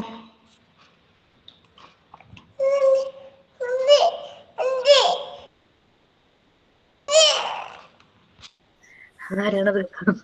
ക്ലാരോ? അതെന്റെ മോനാണ് ഇങ്ങനെ ബഹളം വയ്ക്കുക. എന്താണ് മാഡം? വയസ്സുണ്ട്, ഏജ്? അവന് 1.75, 2 ആവുന്നു, ഡിസംബറിലാവും. പക്ഷെ നല്ല കുറുമ്പനാണ്. അങ്ങനെ വേണം. ഓക്കെ. സോ നമ്മള് തേർഡ് പീരീഡ് പറഞ്ഞു, 12 to 18 years. ആ ഒരു ഏജിലുള്ള മക്കളുള്ള ഒരു അമ്മമാര്, അല്ലെങ്കിൽ പൊതുവെ അമ്മമാരല്ലേ, അവർക്ക് ഭയങ്കര ഒരു ടെൻഷനായിരിക്കും. എന്തെങ്കിലും പറയുമ്പോഴേക്കും ഇവരുടെ ഒരു റെസ്പോൺസ് ചില സമയത്ത്. പക്ഷെ ചില കുട്ടികൾ വളരെ സബ്മിസീവായിട്ട്, അതെന്ന് പറഞ്ഞു കഴിഞ്ഞാൽ അവർക്ക് വീട്ടില് അതുപോലുള്ള സ്പേസ്, അല്ലെങ്കിൽ അമ്മയായിട്ടെങ്കിലും അറ്റ്ലീസ്റ്റ് ആ ഒരു സ്പേസ് ഒരു ഫ്രണ്ടിനെ പോലെ അങ്ങനെയൊക്കെ ആകുന്ന ഒരു ഇതായിരിക്കും. പൊതുവെ പാരന്റ്സിന്റെ ഒരു കംപ്ലൈന്റ് എപ്പോഴും ഉണ്ട്, ഈ കുട്ടികൾ ഈ ഒരു സമയത്താണ് എന്തെങ്കിലുമൊക്കെ ഒരു പ്രശ്നങ്ങളിലൊക്കെ ചെന്ന് ചാടുന്നത്. ബോയ്സ് ആണെങ്കിലും ഗേൾസ് ആണെങ്കിലും ഞാൻ അവൾക്ക് അല്ലെങ്കിൽ അവന് എന്തെല്ലാം പ്രൊവൈഡ് ചെയ്തു, അവരൊരു കണക്കങ്ങ് എടുക്കും. ബട്ട് എന്തൊക്കെയോ എവിടേക്കോ ഒരു പ്രശ്നം വന്നതുകൊണ്ടായിരിക്കാം പ്രൊവൈഡ് ചെയ്യുന്നത് ഇവര് മെറ്റീരിയൽസ് ആണ് ഉദ്ദേശിക്കുന്നത്. ക്വാളിറ്റി ടൈമോ അങ്ങനെയുള്ള കാര്യങ്ങളെ കുറിച്ചായിരിക്കില്ല അവരും അതിനെപ്പറ്റി ബോധർ ചെയ്യുന്നുണ്ടാവില്ലേക്ക്. ഓക്കെ, ആ ഒരു ദൃശ്യം സിനിമയിലെ ആ ഒരു ഒറ്റയ്ക്ക് വളർന്ന ഒരു ആ മകന് വേണ്ടത് അത് പ്രൊവൈഡ് ചെയ്തുകൊണ്ടേ ഇരിക്കുകയാണ് ആ അമ്മ, അല്ലെ? ആ മകൻ ഏതൊക്കെ വഴി കൂടെ പോകുന്നെന്ന് എന്താ പറയാ, സിറ്റി മുഴുവൻ നിയമം കാത്തു സൂക്ഷിക്കുന്ന അമ്മ മനസ്സിലാവണില്ല. അങ്ങനെയാണ് ആ ഒരു ഇഷ്യൂ ഉണ്ടാകുന്നതും അത് അവന്റെ മരണത്തിലേക്കൊക്കെ പോകുന്നൊക്കെ നമ്മൾ അങ്ങനെ സിനിമയിൽ അങ്ങനെ കണ്ടിട്ടുണ്ട്. ഡെഫിനറ്റ്ലി അത് കുറച്ചൊക്കെ പ്രൊവൈഡ് ചെയ്യേണ്ട ചില കാര്യങ്ങൾ അവർക്ക് കിട്ടാതെ പോകും. അത് മെറ്റീരിയൽസ് മാത്രമല്ല, ക്വാളിറ്റി ടൈം, ആ ഒരു ലവ്, വാംത്, കെയർ, അതിന്റെ അതും നമ്മള് എങ്ങനെ അത് കൊടുക്കണം എന്നുള്ളതും ആ അമ്മയ്ക്ക് അറിയില്ല. അവരത് വില കൂടിയ സാധനങ്ങളിലൂടെ കൊച്ചിന് കൊടുത്തു. അവന്റെ ആ പ്രായത്തിൽ ആവശ്യമില്ലാത്ത പലതും അവന് പ്രൊവൈഡ് ചെയ്ത് അച്ഛൻ റെസ്ട്രിക്ട് ചെയ്യാൻ നോക്കുമ്പോഴും കുട്ടിയുടെ അമ്മ സമ്മതിക്കുന്നില്ല. അങ്ങനത്തെ കേസാണ് നമ്മൾ അതിനകത്ത് കാണുന്നത്. എനിവേ, ആ 12 to 18 years, ഒരു 18 വയസ്സൊക്കെ കഴിയുമ്പോൾ ഒരുവിധ ഇരുത്തം വന്നു, മെച്യൂർ ആയി എന്നൊക്കെ അമ്മമാര് പറയുന്നത് കേൾക്കാം. ഇപ്പൊ പഴയ പോലെ കിടന്ന ചാടി എന്താ പറയാ, ചാടി പിടിച്ചിങ്ങനെ വർത്താനം പറയലോ, എന്ത് പറഞ്ഞാലും തർക്കുത്തരം പറയുന്ന ആ രീതിയൊക്കെ മാറി എന്നൊക്കെ പറഞ്ഞ അമ്മമാര് പൊതുവെ പറയുന്നത് കേൾക്കാം. ഈ ഒരു ഏജ് എന്ന് പറയുന്നത് ഗ്രേറ്റ് സക്സെപ്റ്റബിലിറ്റി, എന്തും ഇവരെ ബാധിക്കും. അതാണ് ആ ഒരു ഏജ് എന്ന് പറയുന്നത്. എന്ത് കാര്യം ഇവരെ ബാധിക്കും. അവരുടെ സുഹൃത്തിനെ പറ്റി അമ്മ ഒരു കമന്റ് പറഞ്ഞു, അത് ചിലപ്പോൾ ഇഷ്ടപ്പെടില്ല, പെട്ടെന്ന് തന്നെ റിയാക്ട് ചെയ്യും. അപ്പൊ എന്ത് കാര്യം ഇവര് ബാധിക്കില്ല. ഷൈനസ്, അവർ കോൺഷ്യസ് ആകുന്നു. ഈവൻ അപ്പിയറൻസിനെ കുറിച്ച് വരെ കോൺഷ്യസ് ആകുന്നു. ഞാൻ മുടി ചെയ്ത് പലതവണ മുടി ചെയ്ത് നോക്കും, ബോയ്സ് ഒക്കെ കാണല്ലോ, ശരിയായോ, ഞാൻ ഷർട്ട് ഇട്ടിരിക്കുന്ന അല്ലെങ്കിൽ ഞാൻ യൂസ് ചെയ്യുന്ന ഡ്രസ്സ്, അതൊക്കെ അവരിങ്ങനെ കോൺഷ്യസ് ആണ്. നമ്മുടെ പേഴ്സണാലിറ്റി, അവരുടെ ആ ഒരു പെർഫെക്ഷനെ കുറിച്ച് അവരെപ്പോഴും ബോധവാന്മാരായിരിക്കും. ഓക്കെ, ആ ഒരു രീതിയിൽ പോകും. അഡോളസൻസ്, ആ ഒരു സെൽഫ് കോൺഷ്യസ് അവർക്ക് വരും. ഈ ഒരു അബ്സോർബൻ മൈൻഡും സെൻസിറ്റീവ് പീരീഡും അല്ല, സൈക്കോളജിക്കൽ ക്യാരക്ടറിസ്റ്റിക്സ് ആയിട്ട് ഇത് മുമ്പുള്ള പീരീഡ് തന്നെ മാറിക്കഴിഞ്ഞു, അത് നമുക്കറിയാം. പിന്നെ അവർക്ക് സ്വലാസ്, അതായത് ഒരു കാം ആൻഡ് സോളിറ്റ്യൂഡ്, ആ ഒരു ഇതിലേക്ക് ചിന്ത പോകും. അതിന്റെ അർത്ഥം അവർ ലോൺലി ചൈൽഡ് എന്നല്ല, ലോൺലി ആയിട്ടിരിക്കണം അതല്ല. അവർക്ക് ചിലപ്പോൾ ലോൺലിനെസ്സിലായിരിക്കും കൂടുതൽ അവരുടെ കാര്യങ്ങൾ ചെയ്യുന്നതും. അങ്ങനെ ഇപ്പം ആ ഒരു സോളിറ്റ്യൂഡ് ഇഷ്ടപ്പെടുന്ന ഒരു ടൈമാണ്. ആ ഒരു കാംനെസ്, ആ ഒരു കാമായിട്ടുള്ള ഒരു അറ്റ്മോസ്ഫിയർ, കാം ആൻഡ് ക്വയറ്റ് ആയിട്ടുള്ള ഒരു എൻവയോൺമെന്റ് അവർക്ക് ഈ ഒരു ടൈമിൽ ഇഷ്ടം. അതായത് പ്രൈവസി സെറ്റ് ചെയ്യുന്നത് ഭയങ്കരമായിട്ട്. കുട്ടികൾ എന്റെ റൂമിലേക്ക് വരുവാണെങ്കിൽ റൂം നോക്ക് ചെയ്തിട്ട് വരണം എന്നുള്ള രീതിയിൽ കുട്ടികൾ പറയാറുണ്ടല്ലോ. ഇവിടെ മോളുടെ റൂമിലേക്ക് ഞാൻ കയറുമ്പോൾ ഞാൻ നോക്കിയില്ല, ഞാൻ അങ്ങനെ തുറന്നങ്ങ് കയറും. അപ്പൊ മോൻ പക്ഷെ അവളുടെ റൂമിലേക്ക് ചെറുപ്പം നോക്ക് ചെയ്തിട്ടല്ല. അപ്പൊ ഞാനും അവനും കൂടി ഒന്ന് പോയപ്പോ അവൻ ഇങ്ങനെ എന്നോട് പറഞ്ഞു നോക്ക് ചെയ്യണം എന്നിട്ട് കയറാൻ. അത് അവളെ പറഞ്ഞു കൊടുത്തിട്ടൊന്നുമില്ല കേട്ടോ, മോനോട് പറഞ്ഞു തന്നിട്ടില്ല നീ ഇങ്ങോട്ട് വരുമ്പോ നോക്ക് ചെയ്തിട്ട് കാരണം എന്നൊന്നും പറഞ്ഞു. അത് അടഞ്ഞൊരു വാതിൽ കിടക്കുന്ന കണ്ടു കഴിഞ്ഞാൽ ആള് നോക്ക് ചെയ്യും, എന്നിട്ട് ഒരു 2 minutes വെയിറ്റ് ചെയ്തിട്ടാണ് കയറുന്നത്. അപ്പൊ ഞാൻ അവനോട് പറഞ്ഞു നീ ചെയ്യുന്നത് ശരി തന്നെയാണ്, അങ്ങനെ തന്നെ വേണം ചെയ്യാൻ എന്നുള്ള രീതിയിൽ പറഞ്ഞു കൊടുത്തു. അപ്പൊ അത് പക്ഷെ ഞാൻ മോളുടെ റൂമിലേക്ക് ഞാൻ കയറുമ്പോൾ അങ്ങനെ നോക്കിയാറില്ല. അതേസമയം അവന്റെ റൂമിൽ കയറി ഡോർ ഇങ്ങനെ ചാരിയിട്ട് ആണ് കുളിക്കാനായിട്ട് കയറുന്നത്. അപ്പം ഡോറ് തുറക്കാതെ ഞാൻ പിന്നെ അങ്ങോട്ട് കയറാറില്ല. കാരണം കുട്ടി വലുതായി 9th സ്റ്റാൻഡേർഡിലായി. ഇവന്റെ അമ്മയുടെ മുമ്പിലാണെങ്കിലും അവന് ചില ബുദ്ധിമുട്ടുകളുണ്ട് ചില കാര്യങ്ങൾ ചെയ്യാനായിട്ട്. അത് മനസ്സിലാക്കിയത് കൊണ്ടാണ് അങ്ങനെ ചെയ്യുന്നത്. അപ്പൊ ഓക്കെ, അപ്പൊ ഇങ്ങനെ പ്രൈവസി അവര് സെറ്റ് ചെയ്താലും ആ ഒരു പ്രൈവസി ഏതൊക്കെയുള്ള പ്രൈവസി ആണെന്നുള്ളത് നമ്മൾ മനസ്സിലാക്കണം. ഈ പ്രൈവസി സെറ്റ് ചെയ്യുന്ന ആ ഒരു അവരുടെ ലോകത്തിൽ നിറയെ വെന്റിലേഷനും ജനലും വാതിലുകളും ഉണ്ടായിരിക്കട്ടെ. എപ്പോഴെങ്കിലും ഒരു പ്രശ്നം വന്നു കഴിഞ്ഞാൽ അവരത് നമുക്ക് വേണ്ടി തുറന്നു തന്നെ വെക്കണം. ഞാനതൊരു ക്രിയേറ്റീവായിട്ട് പറഞ്ഞതാണ്, എന്താ പറയാ കോൺക്രീറ്റ് ആയിട്ടുള്ള വാതിലും ജനലും അല്ലാട്ടോ. ഒരു പ്രശ്നം വന്നു കഴിഞ്ഞാൽ നമ്മൾ പുറത്തുണ്ട് എന്നുള്ളത് അവർക്ക് അറിയണം, അവരെ നമ്മളെ വെൽക്കം ചെയ്യണം. ആ ഒരു രീതിയിലായിരിക്കണം നമ്മളുടെ ഈ ഒരു ഏജിലെ കുട്ടികളുടെ പ്രൈവസി എന്ന് പറയുന്നത്. പറയാൻ മോണ്ടിസോറി ഇൻകേബിൾ ആയിരുന്നു ഇതിനകത്ത് വർക്ക്ഔട്ട് ചെയ്യാനായിട്ട്. കാരണം ഇതിന്റെ കൂടുതൽ ഡീറ്റെയിൽസ് ഒക്കെ പറയാനായിട്ട് ഈ ഒരു ഏജിലുള്ള ഈ ഒരു പീരീഡിലുള്ള കുട്ടികളുടെ കാര്യം. ഓക്കെ, എന്നാലും അവരുടെ ചില ഒബ്സർവേഷൻസ് താഴെ കൊടുത്തിട്ടുണ്ട്. പിന്നെ കുട്ടികൾക്ക് ഈ ഒരു സമയത്ത് ഡൗട്ട്സ് ഉണ്ട്, ഹെസിറ്റേഷൻസ് ഉണ്ട്, പെട്ടെന്ന് അവർ ഡിസ്കറേജ്ഡ് ആയി പോകും. അവർക്ക് ശരിയായ രീതിയിലുള്ള ഇൻസ്പിറേഷൻ, മോട്ടിവേഷൻ അവരുടെ സറൗണ്ടിങ്സിൽ നിന്ന്, അവരെ കണക്ട് ചെയ്യുന്ന ആളുകളിൽ നിന്ന് കിട്ടിയില്ലെങ്കിൽ അവർ ഡിസ്കറേജ്മെന്റിലേക്ക് ആയിപ്പോവും. ഇവിടെ മോൾക്ക് 18 years ആയി. അവള് പൊതുവെ ഡീമോട്ടിവേറ്റഡ് ആകുന്ന ഒരു വ്യക്തിയല്ല. ആരെന്ത് പറഞ്ഞാലും അങ്ങനെ ഒരു ഡീമോട്ടിവേറ്റഡ് ആവുന്ന ഒരു വ്യക്തിയല്ല. ഈ ഡ്രൈവിങ്ങിന് പോയപ്പോൾ ഡ്രൈവിംഗ് പ്രാക്ടീസ് ചെയ്യിക്കുന്നത് ഒരു ലേഡി ഉണ്ടായിരുന്നു. ലേഡി അവരുടെ ഹസ്ബൻഡും ഉണ്ട് കേട്ടോ. ആ ലേഡി അവർ ഭയങ്കര ഡീമോട്ടിവേറ്റീവ് ആണ്. അവൾ എപ്പോഴും വന്നിട്ട് പറയും, ഇങ്ങനെ പറഞ്ഞുകൊണ്ടിരിക്കും പെൺകുട്ടികൾക്ക് അത് ചെയ്യാൻ പറ്റില്ല, അവൾക്ക് ബൈക്കാണ് അവള് ബൈക്കും കാറുമാണ് ചെയ്യുന്നത്, ബൈക്ക് ഓടിക്കണം. ഇവളുടെ കൂടെ ഇവളുടെ ഒരു ഫ്രണ്ട് ഇവളുടെ 10th വരെ പഠിച്ചൊരു പയ്യനുണ്ട്. അപ്പൊ ഇവര് രണ്ടുപേരും കൂടിയാണ് ഈ സ്കൂളിൽ പോയിട്ട് ആദ്യം അന്വേഷിക്കുന്നത്.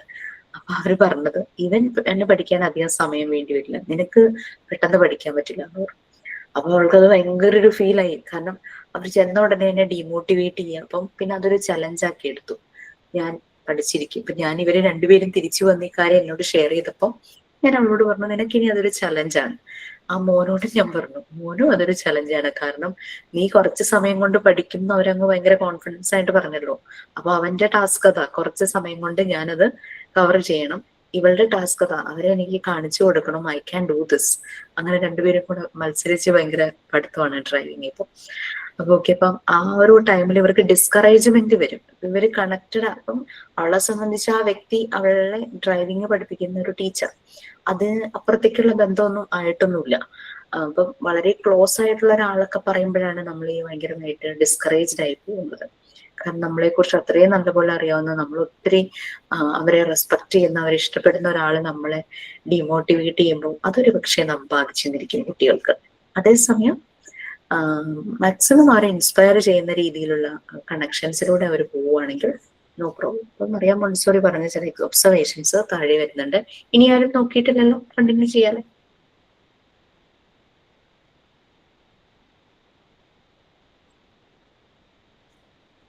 Okay, need for intellectual task, അതാണ് ഫസ്റ്റ് അവരുടെ ഒരു ഒബ്സർവേഷൻ ആയിട്ട് പറഞ്ഞത്. കുട്ടികള് ഇന്റലക്ച്വൽ ടാസ്കുമായിട്ട് ഭയങ്കരമായിട്ട് റെസ്പോണ്ട് ചെയ്യുന്നു. അവർക്ക് പല കാര്യങ്ങളും ക്രിയേറ്റീവായിട്ട് ചെയ്യാൻ, അത് എന്താണോ ഇപ്പൊ ചിലരൊക്കെ അത് മാത്സിലായിരിക്കും, ചിലർക്ക് സയൻസിലായിരിക്കും കാണിക്കുന്നത്, ആർട്സിൽ കാണിക്കുമായിരിക്കും. അപ്പൊ അവര് ഇപ്പൊ നമ്മൾ കാണുന്ന നമ്മുടെ ഒരു പെർസ്പെക്റ്റീവ് ആവണമെന്നില്ല പല കാര്യങ്ങളും. അവരുടെ കാഴ്ചപ്പാട് വേറെ ആയിരിക്കും, അവരുടെ തോട്ട്സ് വേറെ രീതിയിലായിരിക്കും പോകുന്നത്. വളരെ സിമ്പിൾ ആയിട്ടായിരിക്കും അവർ ചിലപ്പോ നമ്മൾ ഇച്ചിരി ടാസ്കോട് കൂടി ചെയ്തൊരു കാര്യം, ഒരു ആക്ടിവിറ്റി കുട്ടികൾ വളരെ സിമ്പിൾ ആയിട്ട് ചെയ്യുന്ന കാണാം. ദാറ്റ് ഇസ് അവരുടെ ഇന്റലക്ച്വൽ ലെവൽ അത്രയും ഡെവലപ്പ് ആയതുകൊണ്ടാണ്. അവർക്ക് they attain conclusion based on evidence. ഞാൻ പറഞ്ഞില്ലേ ഇപ്പോഴത്തെ ഒരു ജനറേഷൻ ആ ഒരു ഏജ് എന്ന് പറഞ്ഞു കഴിഞ്ഞാൽ അവർ കൺക്ലൂഷനിലേക്ക് എത്തണം, പക്ഷെ അതിന് അവർക്ക് എവിഡൻസ് വേണം, അതിനൊരു തെളിവ് വേണം, അല്ലാതെ വെറുതെ. അപ്പൊ അതുകൊണ്ട് ഇതെല്ലാം അക്കാദമിക്സിനും കൂടെ കണക്ട് ചെയ്യണം. അങ്ങനെ വരുമ്പോൾ അവർ എന്താണോ ചെയ്യുന്നത് അവർ സാധാരണഗതിയിൽ സബ്ജക്ട് സ്റ്റഡിങ് ആകില്ല, അവരൊരു ലേണിംഗ് പ്രോസസ്സിലൂടെ തന്നെ പോകും. ലേൺ, അൺലേൺ, റീലേൺ, അതാണ് ശരിയായിട്ടുള്ള ലേണിംഗ് പ്രോസസ്സ്. അതായത് നമ്മൾ പല കാര്യങ്ങളും ഗ്രഹിക്കുന്നു, നമ്മൾ പറയില്ലേ, പഠിക്കുന്നു, ലേൺ ചെയ്യുന്നു. അതിൽ ചിലത് നമുക്ക് വേണ്ടാന്ന് വെക്കാം, അൺലേൺ, മാറ്റി വെക്കാം. ചിലത് നമ്മൾ വീണ്ടും പഠിക്കേണ്ടതുണ്ട്, വീണ്ടും അനലൈസ് ചെയ്ത് റീലേൺ. ലേൺ, അൺലേൺ, റീലേൺ, ഈ ഒരു 3 പ്രോസസ്സിലൂടെ കടന്നു പോകും ശരിക്കും learning process. Next, need for academic knowledge. Academic knowledge 12 to 18 years എന്ന് പറയുമ്പോഴേക്കും അവരുടെ ഹയർ ക്ലാസ്സുകളിലേക്ക് അവർ പോയി കഴിഞ്ഞു അല്ലെ. കൂടുതൽ അവർക്ക് കാര്യങ്ങൾ ചെയ്യാനും പഠിക്കാനും ഉണ്ട്. അപ്പൊ അതിന്റെ ഒരു നീഡ്, അതിന്റെ ഒരു ബെനിഫിറ്റ്സ്, പിന്നീട് അവരുടെ കരിയർ ഗ്രോത്ത്, അവരുടെ പേഴ്സണാലിറ്റിയിലെല്ലാം ഈ ഒരു അക്കാദമിക് നോളജിന്റെ ഇമ്പോർട്ടൻസ് വരുന്നുണ്ട് അല്ലെ. ഒരു ക്രിയേറ്റീവ് സ്റ്റഡി, നോളജ് കിട്ടുന്ന ഇൻഫർമേഷൻസിനെ അങ്ങനെ വിഴുങ്ങല്ല, അതിനെ അനലൈസ് ചെയ്ത് മനസ്സിലാക്കി നോളജ് ആക്കി വെക്കണം, ഒരു അറിവായിട്ട് വെക്കണം. പിന്നെ നമുക്കത് നഷ്ടപ്പെടുന്നില്ല, അറിവാക്കി വെക്കുന്നു. ക്രിയേറ്റീവ് സ്റ്റഡിയാണ് ശരിക്കും അഡോളസൻസിൽ വേണ്ടി എന്നാണ് അവർ പറയുന്നത്. റൈറ്റ് മെത്തഡോളജി വേണം, ഈ ഒരു നോളജ് അവരിലേക്ക് എത്തിക്കുന്ന ഒരു റൈറ്റ് മെത്തഡോളജി വേണം. അപ്പൊ എഡ്യൂക്കേഷൻ എന്ന് പറയുന്നത് നല്ല ബ്രോഡ് ആൻഡ് കംപ്ലീറ്റ് ആയിരിക്കണം എന്നാണ് മറിയം മോണ്ടിസോറി പറയുന്നത്. ആ ഒരു എഡ്യൂക്കേഷൻ എപ്പോഴും think out of the box. ഒരു ടോപ്പിക് കുട്ടികൾക്ക് നമ്മൾ കൊടുക്കുമ്പോൾ കുട്ടികളുടെ വ്യൂസ് നമ്മൾ മനസ്സിലാക്കണം. ആ ഒരു ഇന്ററാക്റ്റീവ് സെഷൻ എന്താണ് അവര് അതിനെക്കുറിച്ച് പറയാനുള്ളത്, അവരെക്കുറിച്ച് ആഡ് ചെയ്യാനുള്ളത്, ആ ഒരു രീതിയിൽ വേണം നമ്മൾ എഡ്യൂക്കേഷൻ എന്നുള്ളത് പോകുന്നത്. ബ്രോഡ് ആൻഡ് കംപ്ലീറ്റ്, അല്ലാണ്ട് ഒരു ചുരുങ്ങിയ കുറെ കണ്ടന്റ് വായിച്ച് അത് പഠിച്ച് അങ്ങനെയുള്ളതായിരിക്കരുത് എഡ്യൂക്കേഷൻ എന്നാണ് മറിയം മോണ്ടിസോറി പറയുന്നത്. അങ്ങനെ എഡ്യൂക്കേഷൻ മെത്തഡോളജിനെ ഇംപ്രൂവ് ആക്കാനായിട്ട് പല രീതിയിലുള്ള മെത്തേഡ്സ് ഇപ്പോൾ ഉണ്ടല്ലേ. കുട്ടികളെ സ്റ്റഡി ടൂറിന് കൊണ്ടുപോകുന്നു, പല രീതിയിലുള്ള ക്യാമ്പുകളിൽ കൊണ്ടുപോകുന്നു, ഫീൽഡ് ട്രിപ്പിന് കൊണ്ടുപോകുന്നു, അവരെ എക്സ്പീരിയൻസ് ചെയ്യിക്കുന്നു, അവരുടെ ലേൺ ചെയ്യേണ്ട ടോപ്പിക്കുമായി റിലേറ്റഡ് ആയിട്ടുള്ള കാര്യങ്ങളെ അവർ എക്സ്പീരിയൻസ് ചെയ്യിക്കുന്നു. അങ്ങനെ കുറെ കാര്യങ്ങൾ വരുന്നുണ്ട്. Next, need for creative expression. അപ്പൊ അക്കാദമിക് നോളജിന്റെ നീഡും ഇന്റലക്ച്വൽ ടാസ്കും എല്ലാം നമ്മൾ പറഞ്ഞു. പിന്നെ ക്രിയേറ്റിവിറ്റി, അത് വളരെ ഇമ്പോർട്ടന്റ് ആണ്. ഇന്നോവേറ്റീവ് ആയിട്ടുള്ള ഐഡിയാസ് വരുന്നത്, ക്രിയേറ്റീവ് ആയിട്ട് അഡോളസൻസ് കാര്യങ്ങളെ മനസ്സിലാക്കുന്നത്. ഇപ്പൊ ചിലർക്ക് അത് ആർട്ടിസ്റ്റിക് ഫീലിങ്സ് ആയിരിക്കാം, ഒരു അവരുടേതായ ഒരു സെൽഫ് എക്സ്പ്രഷനും സെൽഫ് ഡിസ്കവറിയൊക്കെ വരും. അവരുടേതായ ഒരു കാര്യം മനസ്സിലാക്കുമ്പോൾ, ഒരു ചെറിയൊരു എക്സാമ്പിൾ പറയുവാണെങ്കിൽ, ഇപ്പൊ ഒരു ടോപ്പിക് ടീച്ചർ ക്ലാസ്സിൽ എടുക്കാനായിട്ട് ഒരു കുട്ടിയോട് സെമിനാർ പോലെ എടുക്കാൻ നിങ്ങളോട് പറയുമ്പോൾ, നിങ്ങൾ ക്രിയേറ്റീവായിട്ട് ഇന്നോവേറ്റീവ് ഐഡിയ ആയിട്ട് ചിലപ്പോൾ വളരെ ഡൈജസ്റ്റ് ചെയ്യാത്തൊരു മാറ്റർ ആണെങ്കിൽ അതിനെ കമ്പയർ ചെയ്യുന്നു, നമുക്ക് കോമൺ ആയിട്ട് മനസ്സിലാകുന്ന, സിമ്പിൾ ആയിട്ട് മനസ്സിലാക്കുന്ന ഒരു കാര്യമായിട്ട് കമ്പയർ ചെയ്യുന്നു. നിങ്ങൾക്ക് PGയിലുണ്ട് ഹെൻറി ഫയൽസിന്റെ പ്രിൻസിപ്പിൾ ഓഫ് മാനേജ്മെന്റ്, ഒരു മാനേജ്മെന്റ് അതിന്റെ പ്രിൻസിപ്പിൾ. ഇപ്പൊ ഹെൻറി ഫയൽ അത് കുറെ സ്റ്റെപ്പ് ബൈ സ്റ്റെപ്പ് ആയിട്ട് പറഞ്ഞിട്ടുണ്ടായിരുന്നു. അപ്പൊ കഴിഞ്ഞ ഒരു ബാച്ചില് ഒരു കുട്ടി അത് പ്രിൻസിപ്പിൾസ് ഓഫ് മാനേജ്മെന്റ്, ഹെൻറി ഫയലിന്റെ പ്രിൻസിപ്പിൾസ് ഓഫ് മാനേജ്മെന്റ് ആയിരുന്നു എടുത്തിരുന്നത് കഴിഞ്ഞൊരു ബാച്ചില്. അപ്പൊ അതിന്റെ വീട്ടിലെ ഒരു ജോയിന്റ് ഫാമിലി പോലെ വീട്ടിലെ രീതികൾ വെച്ചിട്ട് കമ്പയർ ചെയ്ത് പറഞ്ഞു. കുട്ടികൾ ഒരിക്കലും മറക്കില്ല, അതുപോലെ അത് പ്രസന്റ് ചെയ്തു ഭയങ്കര ക്രിയേറ്റീവായിട്ട്. ആ ഒരു അല്ലെങ്കിൽ എന്താ എല്ലാവരും ചെയ്യാൻ പോകുന്നത്, പ്രിൻസിപ്പിൾസ് എല്ലാം ഇങ്ങനെ ബൈഹാർട്ട് ചെയ്ത് വെക്കും, അങ്ങനെ പോകും. പക്ഷെ ഇത് ആ കുട്ടിയുടെ ഫാമിലി സ്ട്രക്ചറുമായിട്ട് കണക്ട് ചെയ്ത് ഹൈറാർക്കി ലെവലിൽ എന്തൊക്കെയാണ് വരുന്നത്, മുകളിൽ ആരാണ്, അതിന്റെ താഴെയുള്ളവർ എന്തൊക്കെ ജോബ് ചെയ്യുന്നു, അങ്ങനെയൊക്കെ കണക്ട് ചെയ്ത് ഏറ്റവും ലാസ്റ്റ് നമ്മളൊരു ഗ്രൂപ്പ് സ്പിരിറ്റ് അല്ലെങ്കിൽ ടീം സ്പിരിറ്റ് എന്നുള്ള രീതിയിൽ, ഒരു ഫ്രഞ്ച് വേർഡാണ് last principle, spirit de corps എന്ന് പറഞ്ഞിട്ട്. അപ്പൊ അത് ആ ഒരു ടീം വർക്ക്, അവരിപ്പോ ഒരു മാരേജ് ആണെങ്കിൽ ആ മാരേജിന്റെ കാര്യങ്ങൾ ചെയ്യാനായിട്ട് ചെയ്ത് ടീം വർക്കായിട്ട് ആ മാരേജ് നല്ല ഭംഗിയായി നടന്നു എന്നുള്ള രീതിയിൽ പറഞ്ഞു കഴിഞ്ഞപ്പോൾ അയാളുടെ പ്രിൻസിപ്പിൾ എല്ലാവരുടെ ഉള്ളിലേക്ക് കയറി. അപ്പൊ അത് ആ ഒരു ക്രിയേറ്റിവിറ്റി തന്നെയാണല്ലേ, ഇന്നോവേറ്റീവ് ഐഡിയ തന്നെയാണ്. അപ്പൊ അഡോളസൻസിന് പലപ്പോഴും അവരുടെ കാര്യങ്ങൾ ചെയ്യുന്നതിന് അസിസ്റ്റൻസ് വേണം. നമ്മൾ ഓൾറെഡി പറഞ്ഞു കഴിഞ്ഞു, അക്സെപ്റ്റബിൾ ആയിട്ടുള്ള ഒരു അഡൾട്ട് അവരെപ്പോഴും അപ്രോച്ച് ചെയ്യും എന്ന് പറഞ്ഞു. അതുപോലെ തന്നെ അത് അഡൾട്ട് ഫ്രണ്ടിന്റെ ഒരു സപ്പോർട്ടും വേണം. അതുപോലെ തന്നെ അവരുടെ പീർ ഗ്രൂപ്പ് ഇൻഫ്ലുവൻസ്, ഏറ്റവും നല്ല സുഹൃത്ത് ബന്ധങ്ങൾ ഈ ഒരു പ്രായത്തിൽ കിട്ടിയാൽ തന്നെ നമുക്ക് സമാധാനം ഉണ്ടാവും. അതേസമയം അവർ പോകുന്ന കൂട്ട് അത് അവരെ ബാധിക്കുന്നുണ്ട്. സസെപ്റ്റബിലിറ്റി അവരെ അഫക്റ്റ് ചെയ്യും, എല്ലാ കാര്യങ്ങളും അവരെ അഫക്റ്റ് ചെയ്യുന്നു പറഞ്ഞു. ചിലപ്പോൾ ഫാമിലിയെക്കാളും ആ ഒരു ഫ്രണ്ട്സിന് ഇമ്പോർട്ടൻസ് കൊടുക്കുന്ന സാഹചര്യങ്ങൾ വരെ വരും. ആ ഒരു രീതിയിൽ പോകും. പിന്നെ റിയാലിറ്റിയുമായിട്ടുള്ള എക്സ്പ്ലോറേഷൻ, ആ ഒരു അത് മറിയാം മോണ്ടിസോറി എപ്പോഴും പറയുമല്ലോ, നേച്ചറുമായിട്ടും റിയാലിറ്റിയുമായിട്ടുള്ള അതിനോടുള്ള ഇൻട്രസ്റ്റ് കൊടുക്കണം. ആ ഒരു എക്സ്പ്ലോറേഷൻ അതിനെ ഇങ്ങനെ മനസ്സിലാക്കി കൂടുതൽ കൂടുതൽ അറിയാനായിട്ട് കുട്ടികളെ പോകും.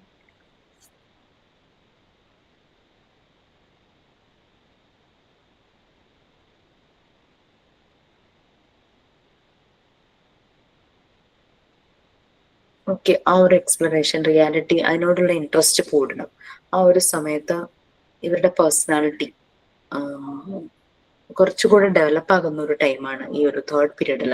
ആ പേഴ്സണാലിറ്റീനെ ഒരു അതാണ് അവരുടെ ഒരു ടാർഗറ്റ്. ആ ഒരു ടൈമിൽ നമുക്കറിയാൻ പറ്റും ആ കുട്ടിയുടെ ഒരു ആപ്റ്റിറ്റ്യൂഡ്, അതായത് എന്തിലേക്കാണ് അവന്റെ ഇൻട്രസ്റ്റ്, അവന്റെ ആസ്പിരേഷൻ, അവൻ ഏത് കരിയർ സെറ്റ് ചെയ്യുന്നതിന്റെ കാര്യങ്ങളെല്ലാം നമുക്ക് ഈ ഒരു സമയത്ത് മനസ്സിലാക്കും. നാച്ചുറൽ ആയിട്ടുള്ള വേൾഡുമായിട്ട് കണക്ട് ചെയ്യണം. അതുപോലെ തന്നെ നമുക്കറിയാം ഈ ചില ആക്ടിവിറ്റീസ് സ്കൂൾ തലങ്ങളിൽ ചെയ്യിക്കും. ഇതുപോലെ പുവർ ആൻഡ് നീഡി ആയിട്ടുള്ള ആൾക്കാര് അവർ സഫർ ചെയ്യുന്നത് കുട്ടികൾ മനസ്സിലാക്കണം, അവരെ ഹെൽപ്പ് ചെയ്യണം. നമ്മള് അവരെ ഹെൽപ്പ് ചെയ്യാൻ കൂടിയുള്ളവരാണ് ഈ സൊസൈറ്റിയിൽ ജീവിക്കുമ്പോൾ. ആ രീതിയിലുള്ള കാര്യങ്ങളെല്ലാം ഈ ഒരു ഏജിൽ കുറെ കൂടെ അവരിൽ ഇന്റൻസ് ആയിട്ട് വരും. നെക്സ്റ്റ് ഫോർത്ത് പീരീഡ് കാര്യമായിട്ടൊന്നും അറിയാൻ മോണ്ടിസോറി ചെയ്തിട്ടില്ല. 18 to 24 years, അതായത് 18 years കഴിയുമ്പോൾ തന്നെ പാരന്റ്സിന് ആകെ ഒരു സമാധാനം കടന്ന് കിട്ടിയല്ലോ, അവർ ടീനേജ് കഴിഞ്ഞല്ലോ എന്നുള്ള രീതിയിൽ അവർക്കൊരു സമാധാനം കിട്ടും, ഒരു ഇരുത്തം വന്നു. ഇനിയിപ്പോ കുട്ടികൾ കൂടുതലായിട്ട് കരിയറിനെ കുറിച്ചും ലൈഫിനെ കുറിച്ചും ചിന്തിക്കുന്ന ഒരു ടൈമാണ്. ഈ ഒരു ഏജിലെല്ലാം പ്രോപ്പർ ആയിട്ട് ഡെവലപ്മെന്റ് നടന്നു കഴിഞ്ഞാൽ ഈ ഫോർത്ത് പീരീഡ് എത്തുമ്പോഴേക്കും അവര് ലൈഫ് സെറ്റ് ആകുന്നത്. അതായത് ഒരു 24 years ഒക്കെ ആകുമ്പോഴേക്കും ബ്രെയിൻ ഡെവലപ്മെന്റ് കംപ്ലീറ്റ് ആകും. ബ്രെയിൻ്റെ 2 sides, ഇന്റലക്ച്വൽ ലെവലും അതുപോലെ തന്നെ ഇമോഷണൽ ലെവലും, 2 sides ഉണ്ട്. ഇത് രണ്ടും പൂർണ്ണമായിട്ടും ഡെവലപ്ഡ് ആകും. അപ്പോൾ അവരുടെ ഡിസിഷൻ മേക്കിംഗ് ഒക്കെ വളരെ പ്രോപ്പർ ആകും. അതിന് മുമ്പൊക്കെ ഡിസിഷൻ മേക്കിങ്ങിലൊക്കെ അവർക്ക് കൺഫ്യൂഷൻ ആവും. അതാണ് നമുക്കൊരു അഡൾട്ടിന്റെ ഒരു അക്സെപ്റ്റഡ് ആയിട്ടുള്ള ഒരു അഡൾട്ടിനെ എപ്പോഴും അവരുടെ സപ്പോർട്ട് അവർ ചോദിക്കും, അല്ലെങ്കിൽ ഫ്രണ്ട്സ് ഗ്രൂപ്പിനോട്. അതുകൊണ്ടാണ് പറയുന്നത് ഈ രണ്ട് സപ്പോർട്ടും പ്രോപ്പർ ആയിട്ട് കിട്ടുകയാണെങ്കിൽ നമുക്ക് പേടിക്കേണ്ടതില്ല. അപ്പൊ ഫോർത്ത് പീരീഡില് മറിയാം മോണ്ടിസോറി പറയുന്നതിനനുസരിച്ച് ഒരു യങ് മാൻ ആയി കഴിഞ്ഞു, അല്ലെ, റിലേറ്റീവ്ലി സ്റ്റേബിൾ, സ്ട്രോങ് ആയി കഴിഞ്ഞു. സെക്കൻഡ് പ്ലെയിനിലെ പോലെ തന്നെ സൈക്കോളജിക്കൽ ക്യാരക്ടറിസ്റ്റിക്സ് എല്ലാം സെയിം ആണ്. എന്ന് വെച്ചാൽ അബ്സോർബൻ മൈൻഡ് എല്ലാം മാറി വീണ്ടും എല്ലാം അനലൈസ് ചെയ്ത് തന്നെ കാര്യങ്ങൾ വ്യക്തമായി മനസ്സിലാക്കാതെ ഒന്നും അക്സെപ്റ്റ് ചെയ്യില്ല. ഇൻഫർമേഷൻസ് കിട്ടുന്നത് അങ്ങനെ വിഴുങ്ങില്ല. അതുപോലെ തന്നെയാണ്, കാം ആയിരിക്കും. ആ ഒരു എന്താ സ്റ്റേബിൾ ആയിട്ടുള്ള ഒരു അവസ്ഥ. എന്നുവെച്ചാൽ നമ്മള് ഒരു ഇരുത്തം വന്നു എന്നൊക്കെ നമ്മൾ പറയുന്ന പോലെ ശരിക്കും പറഞ്ഞു കഴിഞ്ഞാൽ ലൈഫിലെ മെയിൻ ഡിസിഷൻസ് ഒക്കെ എടുക്കാൻ പറ്റിയ ഒരു പ്രായമാണ് 24 years ഒക്കെ ആകുമ്പോൾ. എന്ന് പറഞ്ഞു കഴിഞ്ഞാൽ ഒരു റിലേഷൻഷിപ്പിലേക്ക് പോയി കഴിഞ്ഞാൽ അത് സീരിയസ് ആയിട്ട് ലൈഫ് എന്നുള്ള രീതിയിൽ സെറ്റ് ചെയ്യുന്ന ഒരു ടൈം. ആ ഒരു സൊസൈറ്റിയുടെ ഭാഗമാണെന്നും അങ്ങനെയുള്ള കാര്യങ്ങളെല്ലാം അവർക്ക് മനസ്സിലാവും. സോഷ്യൽ ബീയിങ് ആണ്, so I have to do something.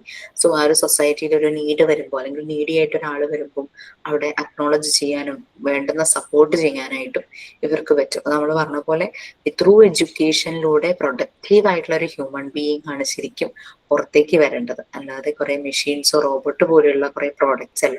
Productive ആയിട്ടുള്ള കുട്ടികൾ, അവർക്ക് അവര് എന്താണോ സ്കൂളിൽ നിന്ന് പഠിച്ചത് ആ ഒരു സ്കില്ലും നോളജും ഉണ്ടാവും. അതിൻ്റെ ഒപ്പം തന്നെ മനുഷ്യനെ തിരിച്ചറിയാനും മറ്റുള്ളവർക്ക് വേണ്ടി എന്താണ് ചെയ്യേണ്ടത് എന്നുള്ളതും പ്രോപ്പർ ആയിട്ടുള്ള ഒരു ഡിസിഷൻ മേക്കിങ്ങും അങ്ങനെയുള്ള കാര്യങ്ങളിൽ ഉണ്ടാവും. So that is the end of that unit.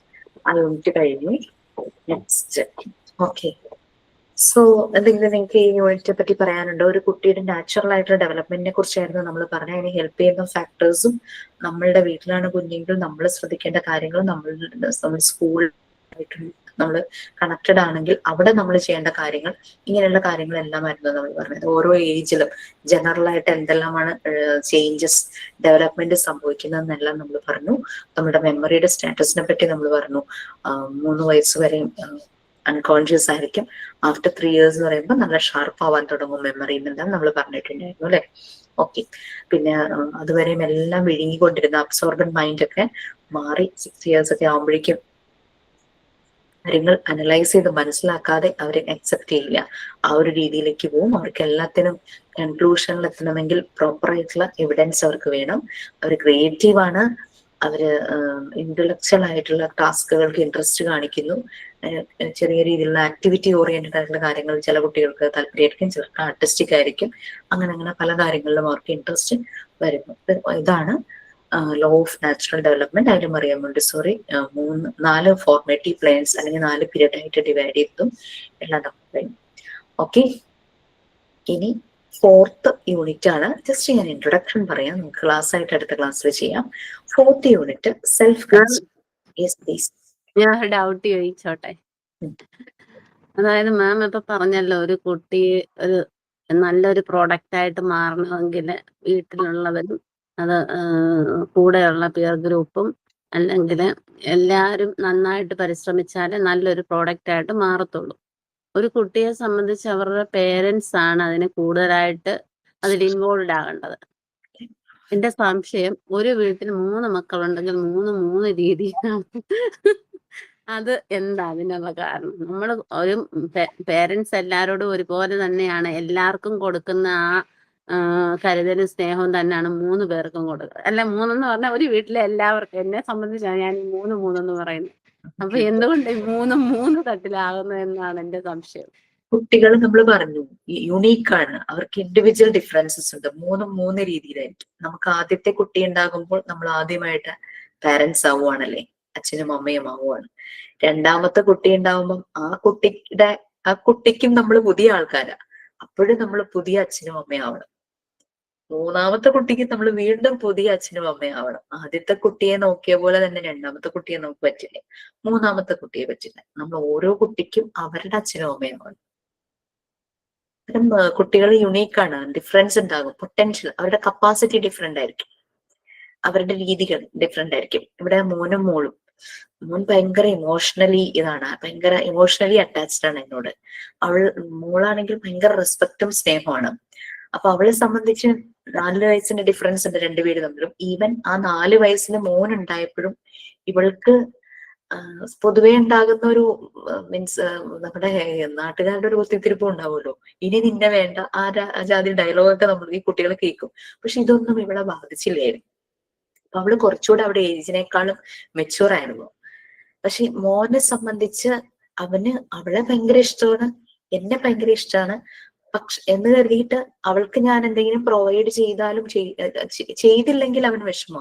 അവൾ എന്തെങ്കിലും എനിക്ക് അത് വാങ്ങിച്ചു കൊടുക്കണം എന്ന് പറയുമ്പോൾ ഞാൻ വലിയ മൈൻഡൊന്നും ചെയ്യില്ല. അപ്പൊ ഇവൻ വന്ന് എന്നോട് പറയും വാങ്ങിച്ചു കൊടുക്കുക എന്ന് പറയും.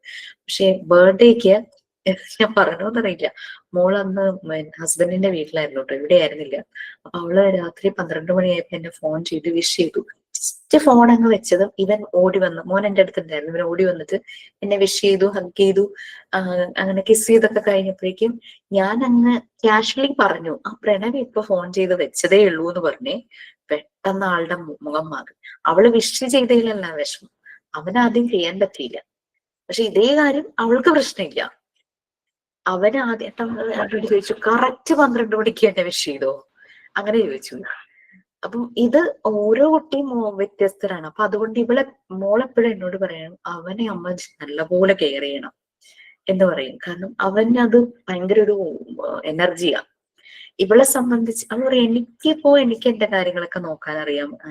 അതുകൊണ്ട് അത് ചെറിയ പ്രായത്തിലും അവൾക്കതൊരു പ്രശ്നമില്ലായിരുന്നു. അവളുടെ മുന്നിൽ വെച്ച് അവൻ വന്ന് ഹഗ് ചെയ്യണതൊന്നും അവളെ നോക്കും, കണ്ടോ എന്നുള്ള ഭാവത്തിൽ അങ്ങനെ നോക്കുമായിരുന്നു. അതും ആ കുട്ടിയെ അന്ന് ബാധിച്ചിട്ടില്ല. ഇവന്തോ അവള് ഏറ്റവും ഇഷ്ടം എന്നോടാണെങ്കിൽ കൂടിയും അവൻ കാണിക്കുന്നത് ഒരു 6th സ്റ്റാൻഡേർഡിലൊക്കെ ആകുമ്പോഴും അവള് പറയും, എന്നെ ബാധിക്കില്ല എന്ന് പറയും. എന്നുവെച്ചാൽ ആ ഒരു സ്പേസ് ഡിഫറെന്റ്. അപ്പോ 2 പേർക്കും ഞാൻ 2 രീതിയിലാണ്. ഒരു മദർ എന്നുള്ള നിലയിൽ 2 പേരുടെ അടുത്തും 2 രീതിയിൽ. ഓക്കെ, ചില സമയത്ത് അവരെ ഒറ്റയ്ക്ക് വിടേണ്ടത് അത്യാവശ്യമാണെന്ന് തോന്നുമ്പോൾ ഞാൻ പതുക്കെ അങ്ങ് മാറും. ബട്ട് നമ്മൾ ഒബ്സർവ് ചെയ്യും, നമ്മൾ ശ്രദ്ധിക്കും ഇവര് ഏത് വഴി കൂടെ പോണേന്ന്. അങ്ങനെ ഒരു പ്രശ്നം ഇതുവരെയും വന്നിട്ടില്ല. പിന്നെ അവന്റെ ഒരു 9th സ്റ്റാൻഡേർഡ് എന്നൊക്കെ പറയുമ്പോഴേക്ക് ഇച്ചിരി ആ ഒരു 9th സ്റ്റാൻഡേർഡിൽ കുട്ടികൾ എത്തുമ്പോഴാണ് ഒരു ഇച്ചിരി അഗ്രസീവ് ആകുന്നത്, പെട്ടെന്ന് അവർക്ക് ദേഷ്യം വരിക, അങ്ങനത്തെ കാര്യങ്ങളൊക്കെ കറക്റ്റ് നമ്മൾ നോക്കിയാൽ കാണാം. 9th സ്റ്റാൻഡേർഡിലാണ് ഈ സംഭവം വരുന്നത്. അത്രയും ഒരു അഗ്രസീവ്നെസ് നമുക്ക് 10th കാണാൻ പറ്റില്ല. അപ്പോഴേക്കും അവരൊന്ന് ഇതാവും. അങ്ങനെ കാണാം. ഞാനൊന്നും ഞാൻ കണ്ട കാര്യങ്ങൾ വെച്ചിട്ട് പറയാം കേട്ടോ. ഞാൻ കാര്യം ഒരു സ്കൂളിൽ 8ാം ക്ലാസ് തുടങ്ങി കുട്ടികളുടെ കൂടെ ഉണ്ടായിരുന്നു. അവരിപ്പോ 10th വന്നപ്പോൾ അവർക്കുണ്ടായ മാറ്റം വളരെ മെച്യൂറായി, അവർ വളരെ സബ്മിസീവായി. 8th 9th എന്ന് പറഞ്ഞു കഴിഞ്ഞാൽ, കാരണം അവരത്ര ഡീവിയേറ്റഡ് ആയിട്ടുള്ള കുട്ടികളാണ്, ടീച്ചേഴ്സ് മാറ്റി നിർത്തിയ കുട്ടികളാണ്. ആ കുട്ടികളെയാണ് നമ്മൾ നോക്കുന്നത്.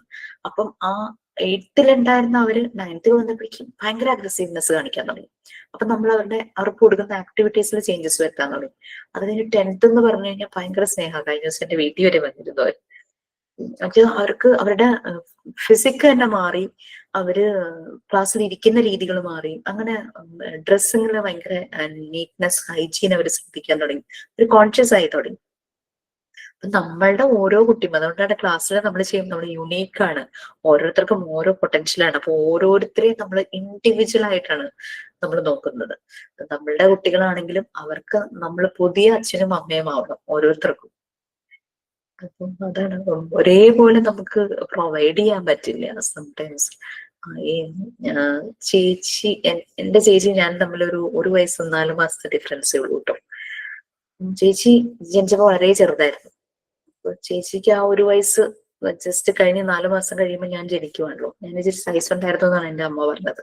ചേച്ചിക്ക് എപ്പോഴും അസുഖങ്ങളായിരുന്നു. കാരണം എന്നെ പ്രഗ്നന്റ് ആയപ്പോഴേക്കും ചേച്ചിക്ക് പാല് കൊടുക്കുന്നത് ഫീഡിങ് നിന്നല്ലോ. അപ്പൊ ചേച്ചിക്ക് ഇമ്മ്യൂണിറ്റി വളരെ കുറവായിരുന്നു അത്രേ. അപ്പൊ അസുഖങ്ങൾ വരും.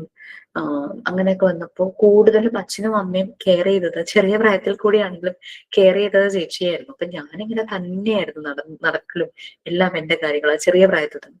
ഒരു സെൽഫ് കൺസ്ട്രക്ഷൻ അവിടെ ചെറുപ്പത്തിലേ തുടങ്ങി, എനിക്ക് ഓർമ്മയില്ലാത്ത പ്രായത്തിൽ തന്നെ തുടങ്ങി. അപ്പം ചേച്ചി എന്നെ ഡിപ്പെൻഡന്റാ. ഈ ഒരു പ്രായം വരുമ്പോഴും എന്തെങ്കിലും കാര്യം ചെയ്യുമ്പോൾ ചേച്ചി എന്നെ വിളിക്കും.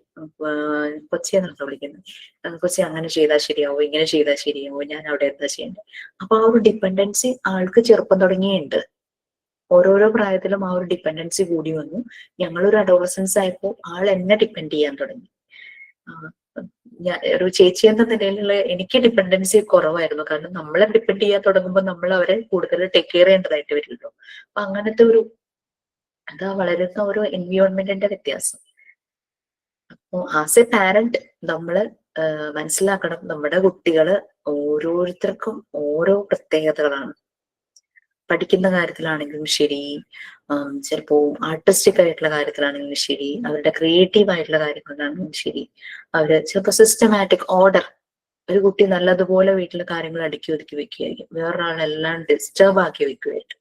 എല്ലാം ഡിഫറെന്റ് ആയിരിക്കും, എക്സ്ട്രീംലി ഡിഫറെന്റ് ആയിട്ടും പോവാറുണ്ട്. ഈവൻ ഐഡന്റിക്കൽ ട്വിൻസ് വരെ അങ്ങനെയും ആവാറുണ്ട്. ഒരു കുട്ടി ഭയങ്കര, നമ്മുടെ ഒരു ബാച്ചിൽ ഉണ്ടായിരുന്നു ഒരു മോള്, ഒരു ട്രെയിനിയുടെ 2 പെൺകുട്ടികളാണ് കേട്ടോ. ക്ലാസ്സിൽ ടോപ്പാണ്, മറ്റേയാൾ ആവറേജ് ആണ്. പക്ഷെ ആൾക്ക് ആ വിഷമമില്ല. കാരണം അതുപോലെ മക്കളെ നോക്കിയത് കൊണ്ടാണ് ആ ഒരു കമ്പാരിസൺ അവരുടെ ലൈഫിൽ വന്നില്ല.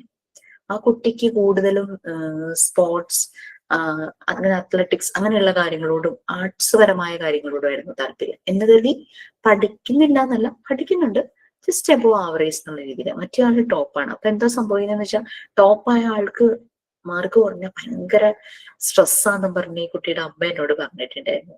ചെറിയ ആൾക്ക് അതൊരു പ്രശ്നമേ അല്ല, മാർക്ക് കുറഞ്ഞാൽ പ്രശ്നമല്ല. അപ്പൊ 2 കാരണം അമ്മയ്ക്കും ടെൻഷൻ. ഒരാൾക്ക് 1 മാർക്ക് കുറഞ്ഞാൽ ടെൻഷൻ വരുന്നു, മറ്റേ ആൾക്ക് എത്ര മാർക്ക് കിട്ടിയാലും യാതൊരു ബാധിക്കുകയില്ല. അപ്പൊ അങ്ങനെ രീതിയിൽ എക്സ്ട്രീമായിട്ടും വന്നിട്ടുണ്ട്, ഐഡന്റിക്കൽ ട്വിൻസ് ആയിട്ടും കൂടിയിട്ട്. ഓക്കെ, നമ്മുടെ മക്കള് അവർക്ക് പ്രത്യേകതകളുണ്ട്. അപ്പൊ അവരുടെ ആ ഒരു പ്രത്യേകതകൾ നമ്മൾ റെസ്പെക്ട് ചെയ്ത് അവരെ ടേക്ക് കെയർ ചെയ്യാവുന്നതാണ്. ഡെഫിനറ്റ്ലി നിങ്ങൾക്ക് ചില സമയത്ത് 3 കുട്ടികൾ അല്ലെങ്കിൽ 2 കുട്ടികൾ, ഈവൻ 1 കുട്ടിയാവുമ്പോ തന്നെയും നമുക്ക് ചില സമയത്ത് മാനേജ് ചെയ്യാൻ പറ്റാതെ വരും, ഹാൻഡിൽ ചെയ്യാൻ പറ്റാതെയൊക്കെ വരാം. അപ്പൊ ക്ലാസ് റൂമിൽ 20 കുട്ടികളാവുമ്പോൾ അങ്ങനെയും വരാം, നമുക്ക് മാനേജ് ചെയ്യാൻ പറ്റാത്ത ഒരു സിറ്റുവേഷനിലേക്ക് വരാം. നമ്മൾ ആദ്യം നമ്മളെ പ്രിപ്പയർ ചെയ്യണം. You have to purify our heart. നമ്മളുടെ ഹൃദയത്തെ ആദ്യം പ്യൂരിഫൈ ചെയ്യും, പിന്നെ എളുപ്പമായിരിക്കും. ഈ ക്ലാസ്സിലല്ല, വേറൊരു ക്ലാസ്സിലാണ് മുട്ട വാങ്ങിച്ചുകൊണ്ട് വരുമ്പോഴേക്കും കുട്ടിക്ക് ഭയങ്കര ക്യൂരിയസ്. കുട്ടിക്ക് അത് എടുത്തേ പറ്റൂ. കുട്ടിക്ക് അറിയില്ല അത് വളരെ ഡെലിക്കേറ്റ് ആണ്, താഴെ വീണ പൊട്ടും, ആകെ പിന്നെ ഭയങ്കര മണമായിരിക്കും, മേത്തൊക്കെയാവും കയ്യിലൊക്കെ ആവും എന്നൊക്കെ അറിയാം. പക്ഷേ അത് കുട്ടിക്ക് അറിയില്ല, അത് നമുക്കറിയാം. അതുകൊണ്ട് കുട്ടിയെ സമ്മതിക്കുന്നില്ല അമ്മ. എന്ത് ചെയ്താലും ഇപ്പൊ കുട്ടിക്ക് വാശിയാണ്. എപ്പ അച്ഛൻ മുട്ട വാങ്ങിച്ചോണ്ട് വന്ന് അമ്മ അതൊക്കെ എടുത്ത് അതിന്റെ ബോക്സിൽ വെച്ച് ഫ്രിഡ്ജിലേക്ക് വെക്കാൻ പോകുമ്പോ ഇവന് ഭയങ്കര വാശിയാ അത് എടുക്കണം എന്നുള്ളത്. പക്ഷെ അത് പൊട്ടിപ്പോവും, ആകെ മണാവും എന്നുള്ളത് കാരണം അമ്മ സമ്മതിക്കുന്നില്ല.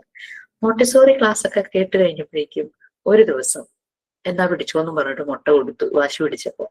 അപ്പൊ അവൻ സാധാരണ കുട്ടികൾ എപ്പോഴും എന്താ അവരുടെ മാക്സിമം എഫേർട്ട് എടുത്ത കാര്യങ്ങൾ ചെയ്യാം. അവർക്ക് അറിയില്ല ഓരോ സാധനത്തിനും എത്രത്തോളം ഫോഴ്സ് കൊടുക്കണമെന്ന്, അല്ലേ? അവൻ ഇങ്ങനെ പിടിച്ചു, അത് പ്ലിങ് നന്നായി പൊട്ടി അവന്റെ കയ്യിലൂടെ ഇൻട്രസ്റ്റിലും മേത്തു നോക്കി. ഓ ഇത് പൊട്ടും. അപ്പൊ അവന് മനസ്സിലായി. അപ്പൊ റീജ എന്നാണ്, റീജ പറയായിരുന്നു, ഞാൻ ഈ കാര്യം അവന് പണ്ടേ കൊടുത്താൽ മതിയായിരുന്നു, പിന്നെ ആ ഭാഗത്തേക്കേ വരാറില്ല എന്നാണ്. ചിലപ്പോൾ സ്മെല്ല് വന്നു, നല്ലപോലെ കുളിപ്പിക്കേണ്ട വന്നു, ഡ്രസ്സ് മാറ്റി, അങ്ങനെ ഇങ്ങനെ പറ്റി, പിന്നെ മുട്ട കണ്ടാവും ചോദിക്കാൻ പറ്റിയ എന്ന് റീജ പറയുകയായിരുന്നു. അപ്പൊ അതാണ് മോൻ കുഞ്ഞായിരുന്ന സമയത്ത് നടക്കാൻ തുടങ്ങിയപ്പോ ഈ ഷെൽഫിൽ അവൻ എത്തുന്ന ഭാഗത്തായിരുന്നു കപ്പ്, മറ്റേ നമ്മുടെ സെറാമിക്കിന്റെ കപ്പ് ഉണ്ടല്ലോ, ടീ കപ്പ്, അതിരിക്കുന്നത്. അപ്പൊ നല്ല ഷേപ്പ് ഒക്കെ കണ്ട് കളറൊക്കെ കണ്ടപ്പോ രസം തോന്നി ആളത് എടുത്തു. എന്ത് കിട്ടിയാലും എടുത്ത് താഴേക്ക് ഇട്ട് നോക്കും. അങ്ങനെ ഇട്ട് നോക്കിയപ്പോ അത് പൊട്ടി. അപ്പോഴാണ് അവൻ എന്നെ ഇങ്ങനെ നോക്കുന്നത്. ഇപ്പൊ എടുക്കുന്നതൊക്കെ ഞാൻ കാണുന്നുണ്ട്. അപ്പൊ എടുത്ത് താഴേക്ക് ഇട്ടു. ഞാൻ പൊട്ടും. പിന്നെ പുള്ളിക്കാരൻ അത് എടുക്കാൻ വന്നിട്ടില്ല. 1.5 വയസ്സോ മറ്റോ ആണ് ആ സമയത്ത്. Okay okay fine. Sign out ഉണ്ടോ? സൈൻ ഔട്ട് അല്ലേ മാം? ഞാനാണ് ശ്രുതി. ഇന്ന് മാം സെക്കൻഡ് പീരീഡും തേർഡ് പീരീഡ് ആൻഡ് ഫോർത്ത് പീരീഡിനെ കുറിച്ച് ക്ലിയർ ആയിട്ട് ക്ലാസ് മാം എടുത്തു. അതുപോലെ എൻ്റെ ഫ്രണ്ട്സും നല്ലപോലെ ക്ലിയർ ഡെഫിനേഷനായിട്ട് കേട്ടിരിക്കാൻ രസമുണ്ടായിരുന്നു. അവർ പറയണതൊക്കെ നല്ലപോലെ പറഞ്ഞ് മനസ്സിലാക്കി തന്നു. ഇന്നത്തെ ക്ലാസ് നല്ല ഇതുണ്ടായിരുന്നു കേൾക്കാനും. അത് നമ്മുടെ കുറെ എക്സ്പീരിയൻസ് മാം പറയുമ്പോൾ നമ്മുടെ കുട്ടികളും ഇങ്ങനെ ആവും അല്ലെങ്കിൽ ഉണ്ടാവാം എന്നുള്ള കുറെ നമുക്ക് ഐഡന്റിഫിക്കേഷൻസ് അതൊന്ന് കിട്ടിയിട്ടുണ്ടായിരുന്നു. അതിൻ്റെ ഒപ്പം ഞാൻ ക്ലാസ് വൈൻഡ് അപ്പ് ചെയ്യുന്നത് എനിക്ക് ഇഷ്ടപ്പെട്ട ഞാൻ എൻ്റെ തമിഴ് ലാംഗ്വേജിൽ ഒരു ചെറിയ കോട്സ് പറഞ്ഞിട്ടാണ്. മാം എല്ലാവർക്കും അക്സെപ്റ്റബിൾ ആണെന്ന് വിചാരിക്കുന്നു.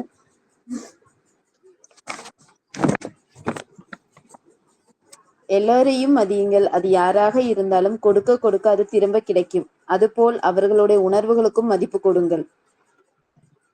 ഇതിന്റെ മീനിങ് മലയാളത്തിൽ ട്രാൻസ്ലേറ്റ് ചെയ്യണമെങ്കിൽ ഗീവ് റെസ്പെക്ട് ടു ഓൾസ്. നമ്മൾ റെസ്പെക്ട് ഓരോ ആൾക്കാർക്ക് കൊടുക്കും തോറും നമുക്ക് കൂടുതൽ കിട്ടിക്കൊണ്ടേയിരിക്കും. അതേപോലെ അവരുടെ എല്ലാത്തിനും നമ്മൾ റെസ്പെക്ട് കൊടുക്കണം. കുട്ടികളാണെങ്കിലും വലിയവരാണെങ്കിലും അവരുടെ ഫീലിങ്സിന് റെസ്പെക്ട് കൊടുക്കുമ്പോഴാണ് അവർ നമ്മുടെ മേലെ കൂടുതൽ ഇഷ്ടങ്ങൾ വരുള്ളൂ. നമ്മൾ അവരോട് വെറുപ്പ് കാണിക്കാൻ തുടങ്ങിയാൽ അവർ നമ്മളെ ഇഷ്ടപ്പെടില്ല. Thank you, ma'am. Thank you, friends. Thank you ma'am. എന്തോ thank you ma'am. Okay, PG ക്ലാസ്സിൽ കാണാം.